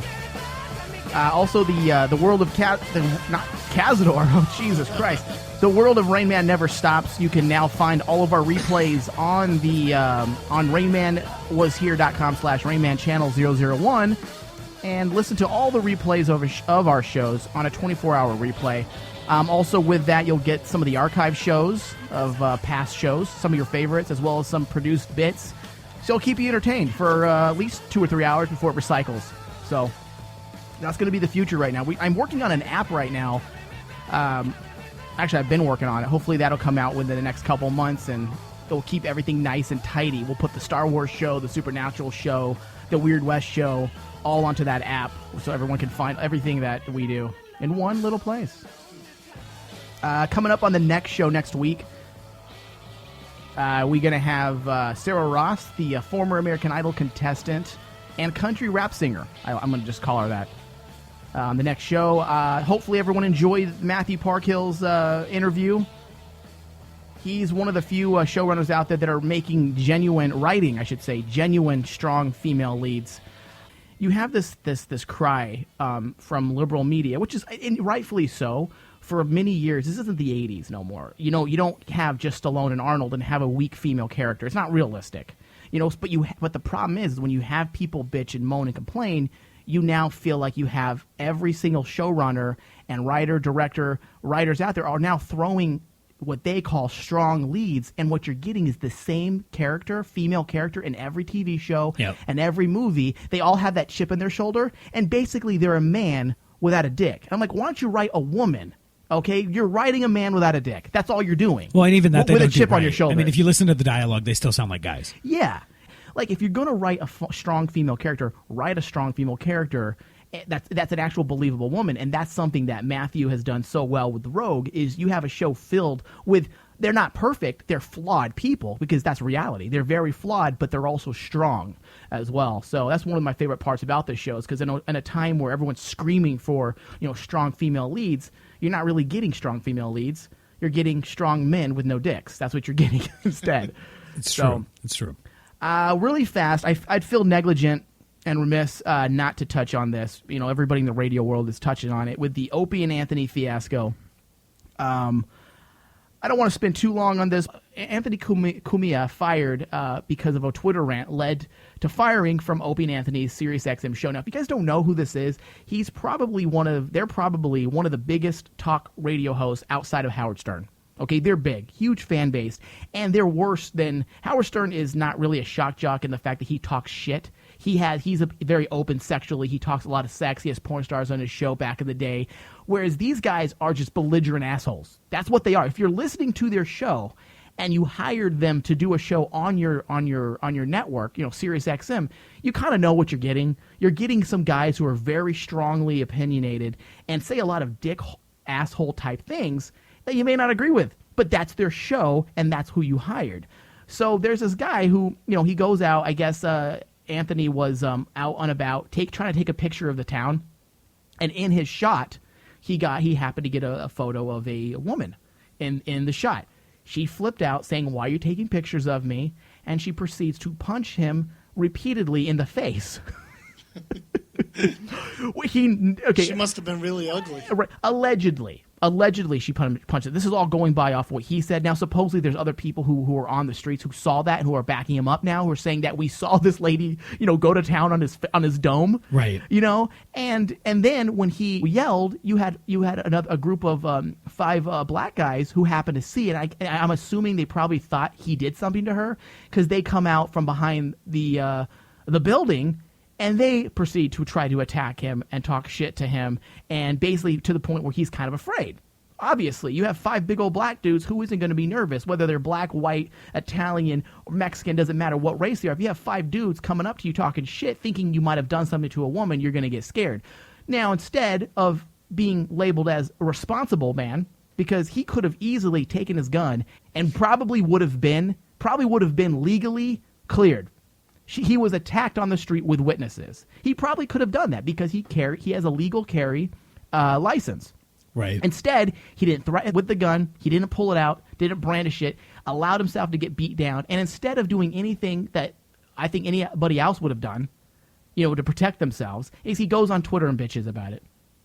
That's it. He goes on Twitter and bitches about it, and he's fired. Now, his things are a little derogatory to what he said. I'm going to read a few of them. He says, Sirius decided to... Wait, that's not it. Let me find the ones that started it all. Hold on. Do you have them up, anybody? I've got them. Do you have the original ones? Yeah, the ones from July 2nd? Yes. Yeah, I've got read the original ones for me. It says, so I'm taking pics in New York City, and a black girl who was in frame punched me in the face. I called her a fucking cunt because that's what she was. Oh. Then she punched me 5 more times. She's lucky I was a white legal gun owner or she'd be dead. Then 5 blacks started giving me shit. I told them to back the fuck off. This wasn't their show. The cunt then punched me again. Seems white boys don't hit back. Lucky savage. Wish a cop was around, although she said she'd tell them I sexually harassed her, lying cunt. I hope she gets shot in her ass fuck face. Okay, stop there. Now, he's not really doing anything that you wouldn't hear in his show. He said blacks. It was Yeah. derogatory. saying Along blacks? with Actually, yeah, it's the derogatory, next along with comment profanity. that's really bad. Yeah, like you're adding a lot of profanity in. Yes, that's the key right yeah. there. That's the so, key and then right you there. say the word blacks, and it just makes it seem like a racially charged thing. Exactly. When it's not necessarily. Right, and I agree with that. That's exactly what I was going to say. Is I think all those things rolled up into one became, oh my God, he's racist. When if you really broke it down, I don't think he was intentionally being racist. I think he was being the douchebag asshole, shock jock he is, and went to get a pat on the back from his fans. That's what he was doing. He was blowing himself like, I could have done this. I'm fucking bitch. I could have shot her. Now, that is where he went too far. Now, if he said, so I'm taking a pics in NYC, and he did the first thing because this, calling her a black cunt, whatever, and then 5 black dudes, I think he could have got away doing that. Then he went on. Read the rest of them that he said. All right, he says, they aren't people. Anyway, he goes on to say, I'm fucking livid. If I was an illegal savage, I'd have shot her. The violence in her was so predictable. That's racist. That's what we actually. He says black a lot listen, less than he says. Calling black people black is acceptable. Calling a woman a cunt is not acceptable in society. Is it really though? Like, yeah, black people. It depends. Yeah, How dude. white are you? I would call a black dude. Like, dude, this black dude Right. came up to me and said, "What's What's up?" your last name, Mike? Or, hey, this black dude cut me off today. No. If I'm just driving out and about and some guy cuts me off, I'm not going to say, "Oh, that black dude." This is just my personal opinion. Like, if you ever throw race in the mix, unless it really, really, really needs to be known to give a descriptive image, you might as well be saying "dis nigga." Yeah. You know what? You might be right. Now that I'm thinking of it, you might be right because I don't allow my kid to describe people as race. I just say, Yeah, and he we're all doesn't. people. So you know what? You might be right. Anyway, he goes on to say, I hope she gets killed. It's a jungle out in our cities after midnight. Violent savages on the streets. They all came to defend this pig. Cut that bitch off. I had to yell like at dogs. Then somebody asked him if he got any photos. He's like, yep, animal, pig, fuck, cunt, bitch. Then See, he just kept going. That's his problem. Well, and then this is where it gets more racist, or it gets racial again, because somebody asks him, what the fuck, for no reason? And he responds with reason, I was white. Okay? Then savage, violent animal fucks prey on white people. Easy targets. This, capital letters, cunt, has no clue how lucky she was. She belted me 10 times. I had a gun. Then somebody says, so what started all this? He says, I was taking pics in Times Square. She was in a pic. Violence was her answer. animal. The cunt animal kept walking into my arm I had up as a block saying, "Don't touch me," then would hit me. I hope a homeboy beats her to death. Yeah. The automatic jump to violence in that community is astounding. No discussion. It's start punching at the least little thing. Uncivilized. Somebody else asks, "A female beat you?" He says, "No." An animal bitch used its instinctual violence on me. I restrained myself from putting it to sleep. Yeah. Then somebody says, "Did you hit her back?" And he's like, "No, I was fooled by my upbringing, quote unquote, don't hit a woman, but this was an animal. Oh, I he's should have so polite now. Yeah, I should have smashed its face." I call them cunts and twats and bitches, but I don't hit them though. I don't hit a woman. The switch to violence is immediate. No discussion, just violence. Now- When will that be addressed? Oh, right. Never. Slavery did it. Oh, okay. He doesn't realize he would have got the beat down if he was black, and the same situation would have happened, and she would have thought that he was just taking pictures of her on the street. Well, and then hold on. He tries to kind of cover for himself here with his last tweet, where he says there's a deep-seated problem with violence in the black community. Try to address it, and you'll be exiled to racist. You know what? But it's real. That's literally. I'm gonna get fired for this shit. Hold on. Yeah. So I'm not trying to make this a race thing. My whole thing about it is that. I don't think he should have been fired because they knew what they got into with this guy. People don't know what free speech is, okay? Because, oh, he has free speech. I'm like, You're yeah, right, he does because he was able to say what he said. Right. But now there's an ethical clause they're using in his contract, yada yada yada. But it comes down to free market, and that's what people don't realize. If SiriusXM feels like they are in the position to fire one of their second rated show outside of Howard Stern. Their second biggest show is Opie and Anthony. If they feel they can do that and they're going to be fine, then that's up to them. They have every right to deal with the subscribers that are supposedly canceling. And you know what? Anthony has every right to say what he wants, but now he has to face the music based on what he said. Do I think he should have been fired? Probably not. I think it's that I don't agree with 99% of what he said. I think he went way off the handle. He was angry, and he probably should have gone to a shooting range and bust some shots off, and that got his aggression off that way instead of going to Twitter. When are people going to learn? Quit going to Twitter to bitch like this. Well, and for all you know, he pissed off his fucking producer way before this, and this was just a good, legitimate excuse to get him out. Yeah. I would say a good portion of the radio world is backing him up, saying, this guy should have been fired. This is what's happening to all entertainment. We have to be careful about everything we say.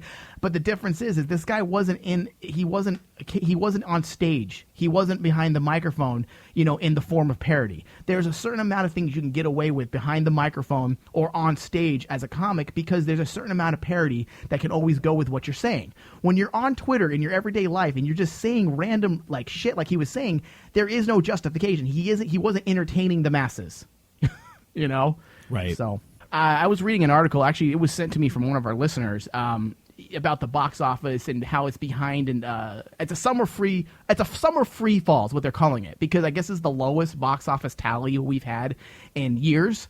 And it's funny because I read the article. I believe her name was Fiona or Fiera. I can't remember her name that sent it to us, so I apologize. But it's funny because it goes in what I'm always saying about sequels, prequels, just reboots, all these different, reads that they're doing. And it's funny, you read the article and they have all these theories as to why the box office isn't working. And not one of it's because there is no originality. I would put that on number one. If I was an analyst that was analyzing the free fall of the box office, and yet for some reason we're in the golden age of television, okay? We're in the golden age of television where everybody's watching some of the best, original programming right now. But in the movie side, we're watching the same shit, on repeat over and over and over.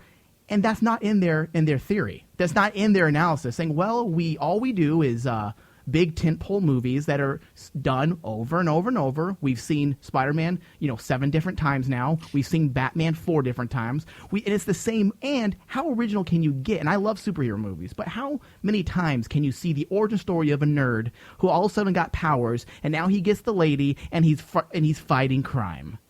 I mean, dude.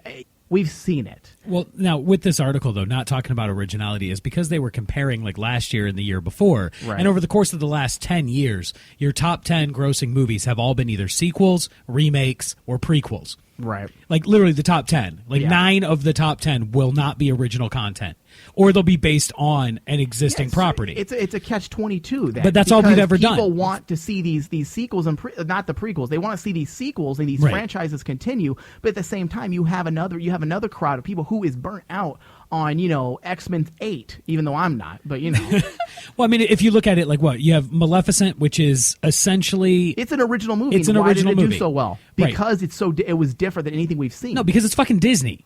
And it's also No, because it's fucking Disney. No, because I don't give a goddamn shit about Disney. Did And you go see Maleficent? I saw it because it looked different, and Did I you? love the visual Okay. effects. That's the Okay. only reason why I saw it. But I mean, because you look it at looked different. If you look at what came out last year, you had. But I did the Despicable- same thing with Snow White 2 years ago. Okay. And I almost shot Which myself. Snow White? The one with Snow White and the Huntsman? The one with the sad face girl that I love.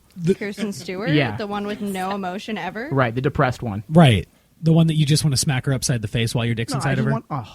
I just want her to be happy. The one who's going to be in Star Wars. I just want her to be happy. I want to be the one to make her smile. The one who's going to be in Star Wars.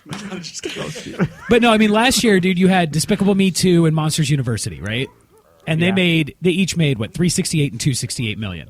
This year you've got How to Train Your Dragon 2, which only made 140 million, and then you have Planes, Fire and Rescue, which looks awful. Yeah, and then Melissa McCarthy's movie, who's usually it can't go wrong lately. She didn't was do awful. very well. It was awful. Her opening was awful. X-Men: Days of Future Past is the top grossing film, but it's only at 227 million. Last year you had, what was it, 400 million for You think the movie-going audience is now smartening up or something? I don't think they're smartening No. up necessarily. I think people just first off the prices are insane. Yeah. Prices. Yeah, I was about to say, how's the economy been doing recently? Yeah. I feel like that's. Well, it a depends. Who are you major asking, Democrats or contributing factor. Republicans? I mean, that's really So who you stupid. need. Well, it's true though. The prices are insane in the movie theaters, and I'm not one of those people who I will go see a movie if it's $20 a ticket. I don't give a shit. If it's a Right. movie I want to see, I Yeah. will always find budget for a movie because that's my thing. Right. But there's people who you have 4 kids, you're gonna walk out that door spending over $125 by the time you buy concession stuff, food stuff, and the tickets. And This is why I go on Saturday especially the 3D. afternoon. This is why I go Saturday afternoon with Dakota. Yeah. Like it's just that's true. It's too hot, dude. But I mean, also this year you still have Dawn of the Planet of the Apes, which looks pretty good. Yeah. Well, the first one was pretty cool. You've got Guardians of the Galaxy, and you have the Teenage Mutant Ninja Turtles movie, which everyone loves to hate. Yeah. People are still going to go see it. They're going to come out in droves to go see that Exactly. movie. And you know what? She's right. She is exactly how I feel about it. And yet, you know what? I'm probably going to see it I am because too. I haven't seen a Teenage Mutant Ninja Turtle movie in 15 years? I just bought them yeah. all. We can watch them. Don't Oh, waste your dude. money. Yeah, I bought the 4-pack on Blu-ray for $5. No, Yeah. I bought my 4-pack on DVD for $5. Yeah, I got the Blu-rays though. Air 5. All right, but yeah, no, I mean, and then you've got Lucy and Sex Tape coming out as well, which all look what's really that? good. Which one? Lucy and Sex Tape? Lucy's the one. Expendables 3 too. Well, yeah, but nobody Lucy's cares. the one with Scarlett Johansson. With ScarJo, where she gets the drugs shoved up her, Oh, yeah, I and wanna then see it that. breaks Oh, open, big and she time. becomes super smart like Yeah, Bradley Cooper in it's, that other movie, it's Limitless. It's that directors that have a huge Luke Besson? Luc Luc Besson. Besson. Dude, brilliant. Yeah, I love Yeah. him. Brilliant Yeah, filmmaker. absolutely. Okay, really fast. We got to go to a quick break. Brandon Routh is play another DC superhero on CW's Arrow. I'm happy about that. First off, I love. Dude, I liked Arrow. him as Superman. So Oh yeah, so did I. don't care.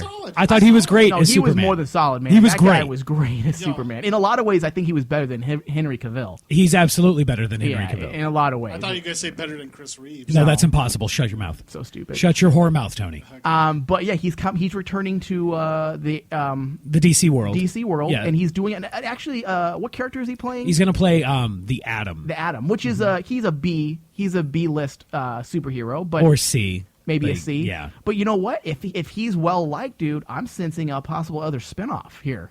Well, look On at, C- look, I mean, look they're at how not- people were receptive to Arrow and the hype that's going on. Right, for the and Flash. Arrow's a B character. The Flash is the Flash is an A character anymore. Just if you look at the comic books, but Green Lantern Green Arrow, is definitely a B character. Yeah. And then you look at the Atom, who's a little bit lower than that, but the way that they're introducing him into the world, I think, is absolute genius. How are they going to introduce him? He's going to be the new owner of Queen Consolidated Okay. as Ray Palmer. And he's going to have some mysterious plans for Queen Consolidated's Applied Sciences division. As long as the only thing that I have an issue with last season of Arrow is why do you got to write everybody a jealousy angle? like the entire like the first season wasn't like that. Every part of season 2 was about. I mean, you have Crixus, the dude that played hit the badass dude. His name escapes me now. Deathstroke, who's a pimp character, and his whole entire storyline is about getting revenge for the death of a woman who didn't even love him. She liked Oliver. Right. And I'm like, dude. And it's all about jealousy. Everyone is jealous about this and that. People are like fighting with each other. Well, dude, issues. it's Beverly Hills 90210 for the superhero. But I don't know why they decided to do that. Because it's TV. But the first season wasn't like that at all. No, I got you. But the first season was like backstory. Yeah. So hopefully this season we don't see that as much, because that's my only very small complaint. Because 93% of that show I actually enjoy quite a bit. No, we do need to go to a quick break. We'll be right back. Hey, ass butt. It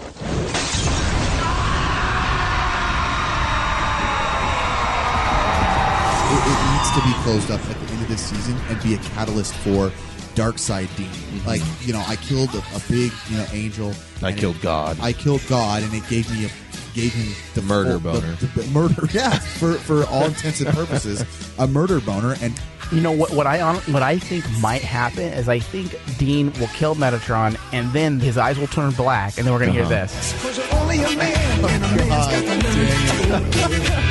Put him in a body bag, Johnny. Handcuffed to make it. History repeats itself. Try and you succeed. You never doubt that you're the one. Gotta wait for the hook, Ryan. You're the best around. Nothing's gonna ever keep you down. Just a montage of him murdering. I think it's time for a montage. Angels, demons, people on the street. I think I would be okay with this. Dude, I would watch this looped. I would make a GIF out of it and just watch it looped over and over. Imagine, dude, eyes turn black, and all of a sudden you just hear that hook, dude.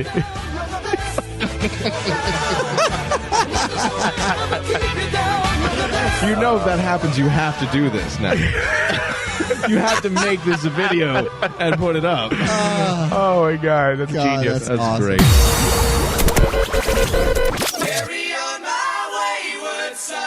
Don't miss the all-new Supernatural fan show, The Crossroads. Available on Stitcher and iTunes. Search The Crossroads.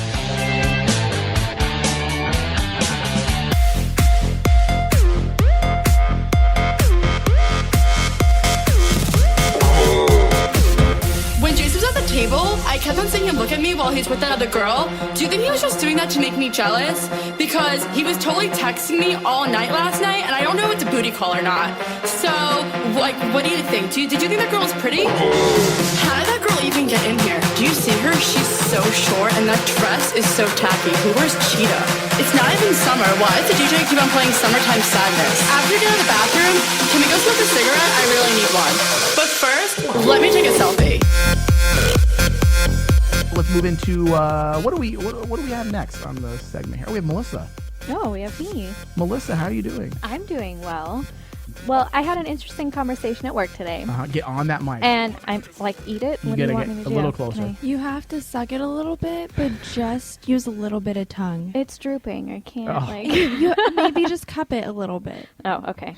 No, I had an interesting conversation. Basically, I was talking to. So we're going to jump into your dating segment. Yeah, but So I'm talking to this girl. She's always dated guys. She's been straight her whole life. And she met somebody kind of casually at a work environment, and she decided that for the first time she actually had a crush on a woman. Like, not like just sexual, like she started to kind of have feelings and wanted to spend time with her. And it was new ground for her, and we kind of started talking about, if you are always used to dating someone of the opposite sex, are dating rules and is dating period different when you start dating someone of the same sex? Like, is the same equipment on the playground kind of thing that you're supposed to play with when you what's first base when you're two women, right? Yeah. Equipment is different. The rules are generally the same. But is it? Like, who asks who out first? Like, whomever feels the most dominant first. And that's what I told her. I said, I think whether you're dating someone of the opposite sex or someone of the same That's sex, where the taboo comes in. There's no need to define who's the male and the female. Like, that's where the lines get. And as society, we always want to know. That's the first question you get. Like when you find out about gay men, you find out one of your buddies are gay, or you're like, oh, you guys are gay? Well, who's the top? Who's the bottom? We immediately want to know who is the man. Yeah. And that's true. But I mean, even in regular relationships between a man and a woman, like everybody always feels like there's these sets of rules you have to follow and like, certain ways to do things. And I kind of told her like, fuck all that. Like, don't worry about any of like these conventions and, the proper way to date somebody. Like just spend time with them, get to know them, hang out, like keep it organic. And, you can tell if somebody's orgasmic. Well, that would be ideal. Yeah.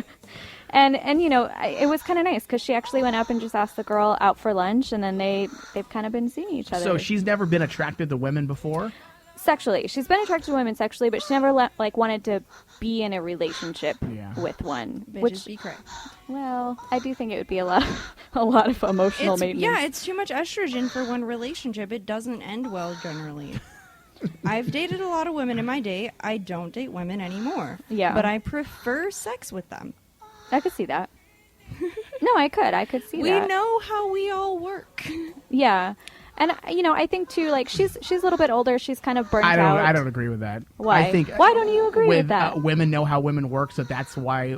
That might be because that's how you like it. Like you just said, you prefer sex with women. No, I have sex with a chick, and because, mind you, I'm generally a top with women. Right. So if I let her do things to me and attempt to get me off, I usually generally need to be fucked afterwards. Right. Wait. Okay, what now? You need to be fucked. I need to be penetrated. Oh, okay. Okay, so I know you're sort of right in that respect, but as far as like attaining a true orgasm, and especially like clitorally, we know how to make that happen faster than most men can. I don't think that's true with all women because there's been not women. all women, but women that are experienced with other women. Things. Melissa, you've been in gay relationships, correct? Just sexually. I haven't dated anyone. And do you find that you get more satisfaction from having sex with women than guys? I don't know. Do you find that they know gives better head? Do you think they find women? Exactly. Yeah. Women are more patient. Women are more patient. I turn it into like a marathon session. I'd probably break world records. The reason why I don't think that's necessarily true because that's like saying for men. Brian, I'm going to have sex with Brian because Brian knows what satisfies me as a man. He probably could give you a better blowjob than any woman ever could. Because he'd know where to lick it. Yeah, but the thing is, Michael, I could give you a better blowjob than any woman has ever given you. Yeah, because he's experienced in giving blowjobs. Exactly. Because I've given so many. No. That's my whole point, is that you're not experienced in giving blowjobs. Like, That's knowing not how to. necessarily true, Michael. Not all men tell women what's good and what's not, and they just let them That's do their shit. bad. That's right. true. That's their bad. Exactly. I'm not denying any of that. It's definitely their bad, but a lot of people go through relationships like that through their formative adult years of learning how to perform sexually. Well, that's just communication in general. Like, if you're not communicating, people are bad at communication. Big time in all aspects of life. That's probably the number one cause in every relationship. What else do you got, Melissa? Well, the other thing we were talking about is a lot of times when guys go out on dates, especially like for the first time with a girl that they're attracted to, there's like the really awkward pauses and silences, like, when you have new hosts on the show and they don't talk. And so they were kind of like, I was reading about ways that guys can avoid doing that, and I thought a lot of them were really stupid. Wait, because guys? No, these are generally for guys who are just stupid. Like, they just can't communicate, right? Pretty much. Because have you been in every date you've been on? Have you had a guy that just couldn't talk, or did you ever hit it off where the guy, this guy can talk? I've had some where we can hit it off, but I've also had, like, it doesn't actually feel like genuine conversation. It feels like I'm being interviewed. Yes. Like, they're just asking me a series of questions. Because he's going by rules of dating. Throw out the rules. Just be like you. And don't throw out the... Melissa, what's your favorite color? A series color? of questions are better than the silence, because you can take those questions and spin it off into a more natural conversation. No, I will disagree, and I will say I'm pulling age here, because at 21 I would have agreed with that wholeheartedly, but now that I'm 28 and spending time with men, I don't like being interviewed. Like, it's because, like... Well, that's what I mean. You have to take control of the conversation. They're at least taking the initiative to start a conversation with you. You don't have to continue with that dreary conversation. Well, and that's kind of what they said. Like, sometimes you just are on a boring date, and all you're doing is trying to, like, make the time pass by, and you have to just accept that and try to make the best situation you can try to spin out off of the it. conversation, and they just turn it back into a Q&A. Yeah. But, you know, they were kind of trying to tell guys, like, you know, they pulled the whole thing of, like, ask her a question and then actually genuinely listen to her. So don't, like, wait just to ask, like, oh, what's the next question? Yeah. Like, where do you see yourself in 5 years? But listen to what she says and then based off of that respond honestly. And poor guys, man. Most guys suck ass. Like, All the listening you have to do. So stupid. Just most guys just suck ass. They don't know how to communicate. I think the biggest problem to all things, everything, is your insecurity. And I think people allow their insecurity to control themselves. And if they go on a date and they're insecure, they're going to have their questions because they're going to have their 95 questions because they're not confident enough to be themselves and just communicate and see what comes natural. You can talk about anything. You're not supposed to talk about the girls that you used to date, That's Mike. rules. Now, if you go on and you're like, oh God, my girlfriend, I miss her so much. Yeah, I mean, if you have the nose, if you go by a rules. What about you remind me of your mother? You're or of my mother. You remind me of my mother. Oh, my mom has the same name as you. That can be okay as long as you don't follow it up with, that's hot.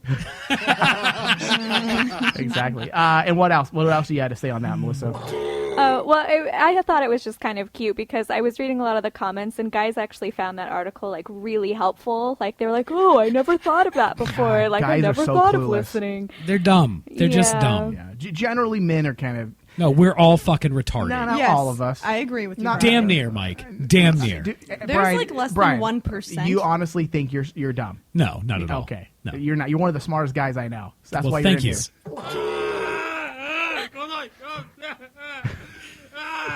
All right, we need to move into news. What do we have? Let me just cue up some music for you, and then we're going to jump into. Prep me a little more. Yeah, you take your time. I'm too dry for this right now. Oh, jeez. we can take your time. I'm almost there. I'm Okay. almost ready for penetration.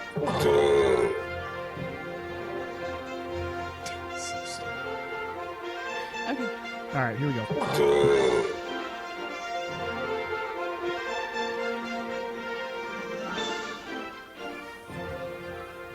That's her cue. First in the news. New hotel in Belgium is shaped like a giant anus. Jeez. Was intentionally? Yes. Wow. Yes. All right. The name of the hotel, I don't speak. What do they speak in Belgium? German? Belgianese. So much for us being Actually, intelligent. It's Atelier van le Chute Casanus. Close. That's better than my Japanese. Better than my Raitaro Namurata. It's a conceptual one-room hotel made by Dutch artist Job van Lieshout. Just skip past. Paraphrase if you want. That's what I do. Just make up names. When I don't know a word, I just This paraphrase. hotel lets visitors fulfill their lifelong dreams of curling up to sleep inside of a giant butthole. It looks like what would happen if you were to take out like an anus and a rectum and No, it looks like a prolapse The small butthole. kind It's of. it's prolapsation, dude. It's like the And it has some inside of windows. what your butt looks It's the like. pink sock. Yeah, it's the pink sock. Yeah. Exactly. So translated, It looks like a butthole trailer. And it's veiny. It's like super Yeah, veiny. It's very realistic. So translated, it's a hotel de fisting. Yes, it's the Hotel de Fisting. No, you can full body an asshole. Yeah, just go in and out, in and Start out. with the head, in or you and can go out. feet first, whatever's your fancy. Well, don't forget about the bar rectum as well. We would never. that's a thing. You would never have anything like. We're so like closed off in this country when it comes sexually. Like we would never have a hotel intentionally designed as an asshole. Ever. No, but we'd have one intentionally designed as a murder scene. Hey everyone, welcome to the pink sock. That would be some hotel right there. Oh, no, that's awful. No. Time to check out. Who has the lifelong dream of curling up to sleep in a giant butthole? Extremely gay men. Well, it's only $165 a night. That's not a bad rate, depending on the amenities involved. how as much long is as it? There's no $165 a night. like, anal mucus that's going to drop on you in the night. It's got a double bed. It's got I central just puked. heating. Walk-in shower. Yeah, I mean, how bad can it be? Is there a kitchenette? Can I cook in my anus? Great scenic view. That's a mystery. This is disgusting. So is this hotel popular? Do people actually go? A lot of people. Is it a? Do they have a rewards club?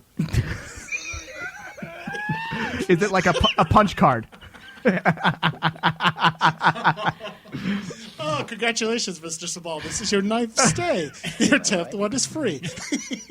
You are the fisting king. It doesn't say Your how usual room? much the hotel gets frequented, but it does say that the artist also made a series of works represented other parts of the human body.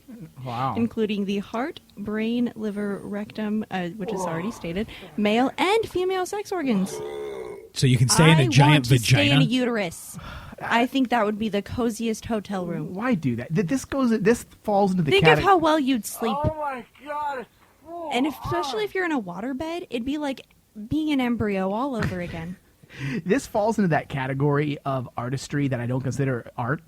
Like, like we live in that age where, oh my God, I slapped together like 3 or 4 different Where colors. you say to each their own. Right. It's like the Lady Gaga that she had that lady touring with her that would like drink like colored water or colored something, and then she would throw up all over the place on stage while she's performing. She was giving their audience Cosby sweaters. Oh, and I'm just like, this isn't art. And she said, I'm traveling with the artist, yada yada yada. I'm like, that's not art. That's a woman who has issues. She's bulimic. And you're raping people with vomit. Yeah. Oh, I can't imagine her dentist, man. Probably gonna lose her teeth in a matter of weeks. Right? All that acid eating away enamel. Oh. No, it's all good. She's probably got like a mouth guard that she wears. Oh. A dental dam. Yeah, she probably swishes a lot. All right. What else do we have in the news? Next in the news, top 5 states with most gun violence. What does? Top 5 states with the most gun violence. Okay. Okay. Turn up your hearing aid, Michael. Number 5. Oklahoma. There's nothing else to do out there.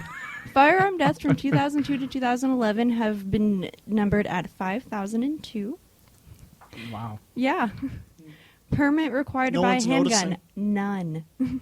Wait, what was the last thing you said? They need no permit to require a handgun. So Really? this makes some in sense. Oklahoma. Yeah. Wow. Shit. In this day and age, I mean, Road trip. Right? Yeah, all right, yeah. Well, does that mean you can buy it and then bring it over here legally? No, I don't think so. No. That's weird. I don't see why not. Why wouldn't it be grandfathered? Yeah. I don't know. I know my brother buys guns here and then takes it to New York. He's got to get permission in New York, but he does do that. But I don't know. I'm not the guy that, I guess, no, I don't really know about guns too much. About the different laws and stuff. But anyways, and what's the other ones? Next, going on to the next page. Number 4 is Wyoming. There's like 8 people that live in Wyoming. Exactly. And somehow their firearm deaths from 2002 to 2011 were 844. That's all the the- entire population. And they also do not need a permit to buy a handgun. So, wait, which was the vice president that shot the dude in the face? Cheney. Thank you. Is Didn't he it? shoot a couple guys? No, it was just No. one guy in the face with Multiple pellet. times? No, well, I mean, it was pellet, so there was a lot of bullet holes. But, I mean, Jesus, dude, like 800 and some odd deaths in Wyoming. Is that what you said? 844. In how long? From 2002 to 2011. So is 9 that years. Like 100 people die Yeah, half every of their year. population. I mean, it's like what every neighbor's like 9 miles apart. Like, I mean, you Wild you have West. to like think this shit through to go kill someone in Wyoming. It's not like he stepped on my land, so I shot him, because that would take forever. I mean, it's literally like they're thinking about this shit, and they're like, I'm gonna go kill 5 of my neighbors. It's gonna take me 7.5 hours to get to all of their houses by helicopter. Like, this is a thing. It's ridiculous. Number 3 is Alaska. Their firearm deaths from 2002 to 2011 are at 1,227. Wow. 1,200 a year? Yeah, and they also do No, not no. need In that time period, in 9 years. I was like 12. Nine, I was like yeah. a year? Like, that's a problem. That's the zombie apocalypse over there. That's, dude, Number 2. Wait, hold on. 12,000 deaths. 1,200 deaths. 1,200 deaths. It's in the middle of nowhere. There's only 730,000 people in Alaska. Jeez. That's huge So half numbers. of Now, their are these people murders? are shooting each other. Are these murders or like No, these are just gun manslaughter, or deaths. So just- it's like suicide, The everything. gun-related homicide rate was Homicide. exceptionally Oh, it's homicide. low in Alaska. Well, yeah. However, at just 2.4 deaths per 100,000 residents in 2011. Think about it. Versus a national rate of 3.6 homicides per 100,000. Well, think about it. So that's Alaska. kind of a lot compared to the national rate. Think about it. Alaska, you got Canada on one border. You're facing Russia, and in the Pacific Ocean. There's no way you're touching the U.S. So what's the point? Is Yeah, that what what's you're the saying, point? Tony? What's the point? Are you saying Yeah. what's the fucking point? You might as well just off yourself. Yeah. If you live in Alaska, Tony says kill yourself. Don't listen to Tony. But it's very beautiful up there. It's a beautiful way. It's a beautiful. What is place this? to die. This guy, that girl? Is that what it is? Just kill yourself? Yeah. Sorry. Okay, what's next? Number 2 is Mississippi. Oh, jeez.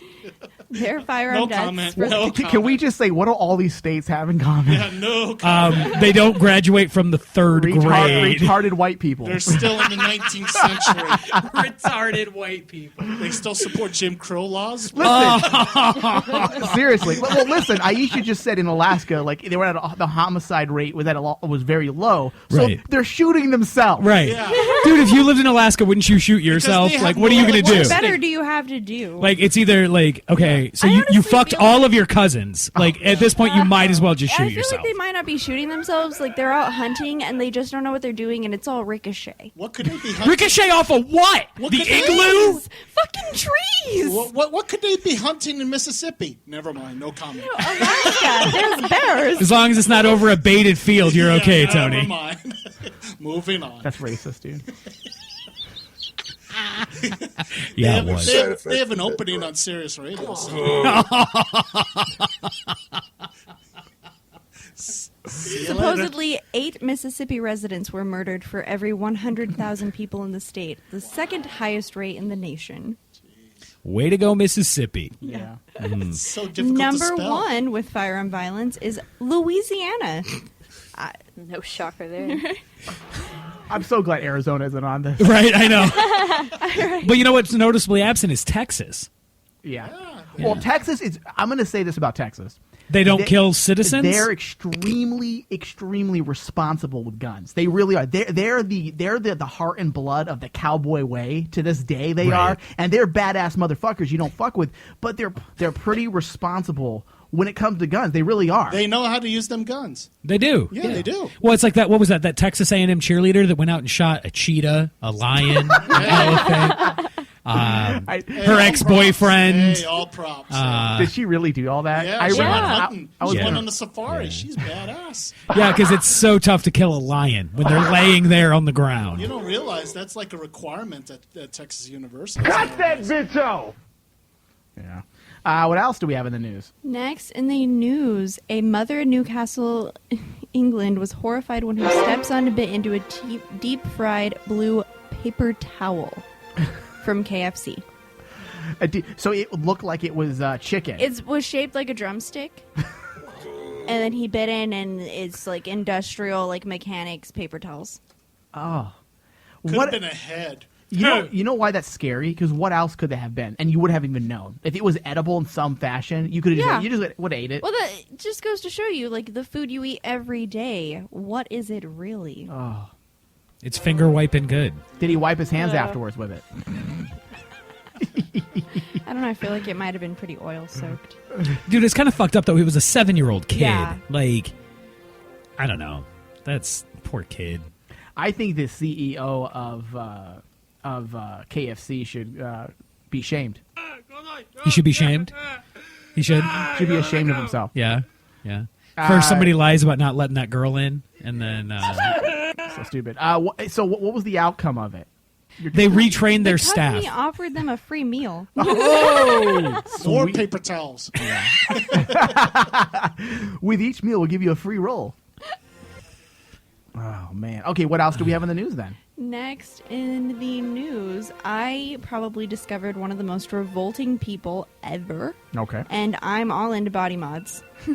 So this guy's taken piercings to the next level of just, oh, God. This is a 23-year-old gentleman from Germany. His name is Joel Migler.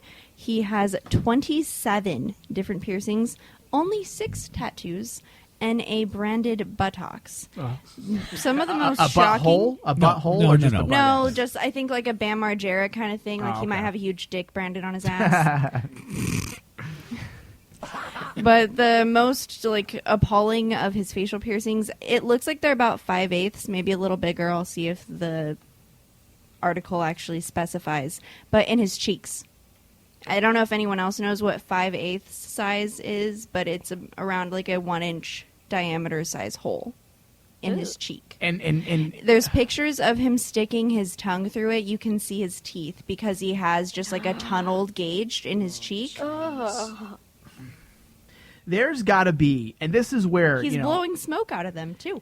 This is, I'm all about doing what you want with your body, but this is where you got to have. I think when you're getting to like your 15th piercing, maybe your 20th, you might want to go under some psych eval before you're allowed to get the rest, because for all you know, you might be a little fucked in the head, and then for the rest of your life, you're not going to get a job. You're just not, dude. He has these like 6-inch bars going through his chest, and they're gauged to like what I would say is a 00, if not larger. Okay, how big is that? PVC pipe. Just give me an idea. Let's say Is it a Sharpie, if not a little bit bigger than the size of a Sharpie, like the big Sharpie. Oh, and that's through his chest? Yes. Like towards the sternum. Not even on like the fleshy part of his pectoral, but towards the sternum where it's just like skin and bone. You know, if he ever got like, if someone wanted to be a dick to him, they just fucking go to town on him. Oh yeah, like I can't imagine what it's like for him to go to concerts because he can't go in the mosh pit. You can't do anything, like you can't rub up against anybody. You can't even have sex probably because every chance is going to be something going to be ripped off. I don't know. I feel like he can probably give pretty good blowjobs to small dick dudes through his cheek holes. Oh, is he a gay guy? He looks gay. Is he? He's from Germany. Of course he's bi. Oh. I like Tony. Just all right. We have time for one more news topic. Pick your best. Okay, you'll enjoy this one. All right. Next in the news, we have a 12-year-old boy facing felony charges for taking a school bus on a joyride. Michael Wade is this child's name. And this bus was actually from Florida. Of course. He stole a school bus. It looks like the bus driver had pulled over his bus around 5:30 to start his route. And the kid, he left the bus. I'm assuming I'm going to go use the bathroom. Who the fuck knows? It doesn't really say. And the kid saw that the bus was open and the keys were in, and he just kind of hopped in and took it for a joyride. What I find to be the most amazing part of all this, they found no signs of like much of any damage on the bus. There was a sign that he may have hit like a sign or a tree that was like a higher up on the bus, but there's no damage to the bus. He didn't hit anything, and he didn't fuck shit up. So he drove that shit like a boss. Dude, he took it like 15 miles from where he stole it to. Yeah. Was it just one straight stretch? No, he wound up at a Walmart and about 15 miles away from the house. And how old is this kid again? 12. Damn. Yeah, but it was a short bus though. It was a 24-seat bus, so it was stupid. No, seriously. Oh, it was, really was? Yeah, it wasn't a 40-seat. Yeah, it was a 24-seat bus. It Still, was actually a short that's a bus. big damn vehicle. I thought you were being funny. No, I'm dead serious. It was a short bus. Like, So I'd say he's a shoo-in for his learner's permit. Yeah, if he can handle a bus, he's gonna be able to handle Seriously, anything. like give him a CDC right now. Yeah, when the time comes, he's ready. I'd actually, if he didn't crash anything, I'm okay with if that. he only hit a tree in a school bus at 12, just let it slide. Is anything happening to the bus driver for being an idiot for leaving the? it was outside his own house. Like, oh, he parked at his house. Yeah, it was in the morning. Getting ready to start his route in the morning, like getting ready to go off into work. It was 5:30 a.m. He was not caring about shit. Right, funny. He's like, oh, I forgot my donuts. Got to run back in. Coffee? Yeah, and some kid is randomly walking by. Well, look at there's keys. Holy shit! There's keys in that there bus. There's keys in the ignition. What's preventing me just to go for a little joyride? I need a ride to school. Yeah, he's like, nothing is preventing me from taking this bus. That would have been awesome if he actually drove the bus to just school. to school. And he's like, just like like he's like a totally responsible kid. If he went through the fucking bus route and just picked kids up. showing up to all his- Like he did the bus route himself. Like just picked up all of his friends. He rolls down the windows, sees his friends. Let's see if we can "Check make better out, time this bitches, morning, check kids." out. That's funny. Oh, Oh, man. All right. Is that all we have today? All right. We got to end the show. We'll be back next week with a whole new show for your listening pleasure. Don't forget to find us on Stitcher, Smart Radio. Leave us a review. Add us to your favorites, as well as the 24-hour channel. Let's get the fuck out of this motherfucking hellhole!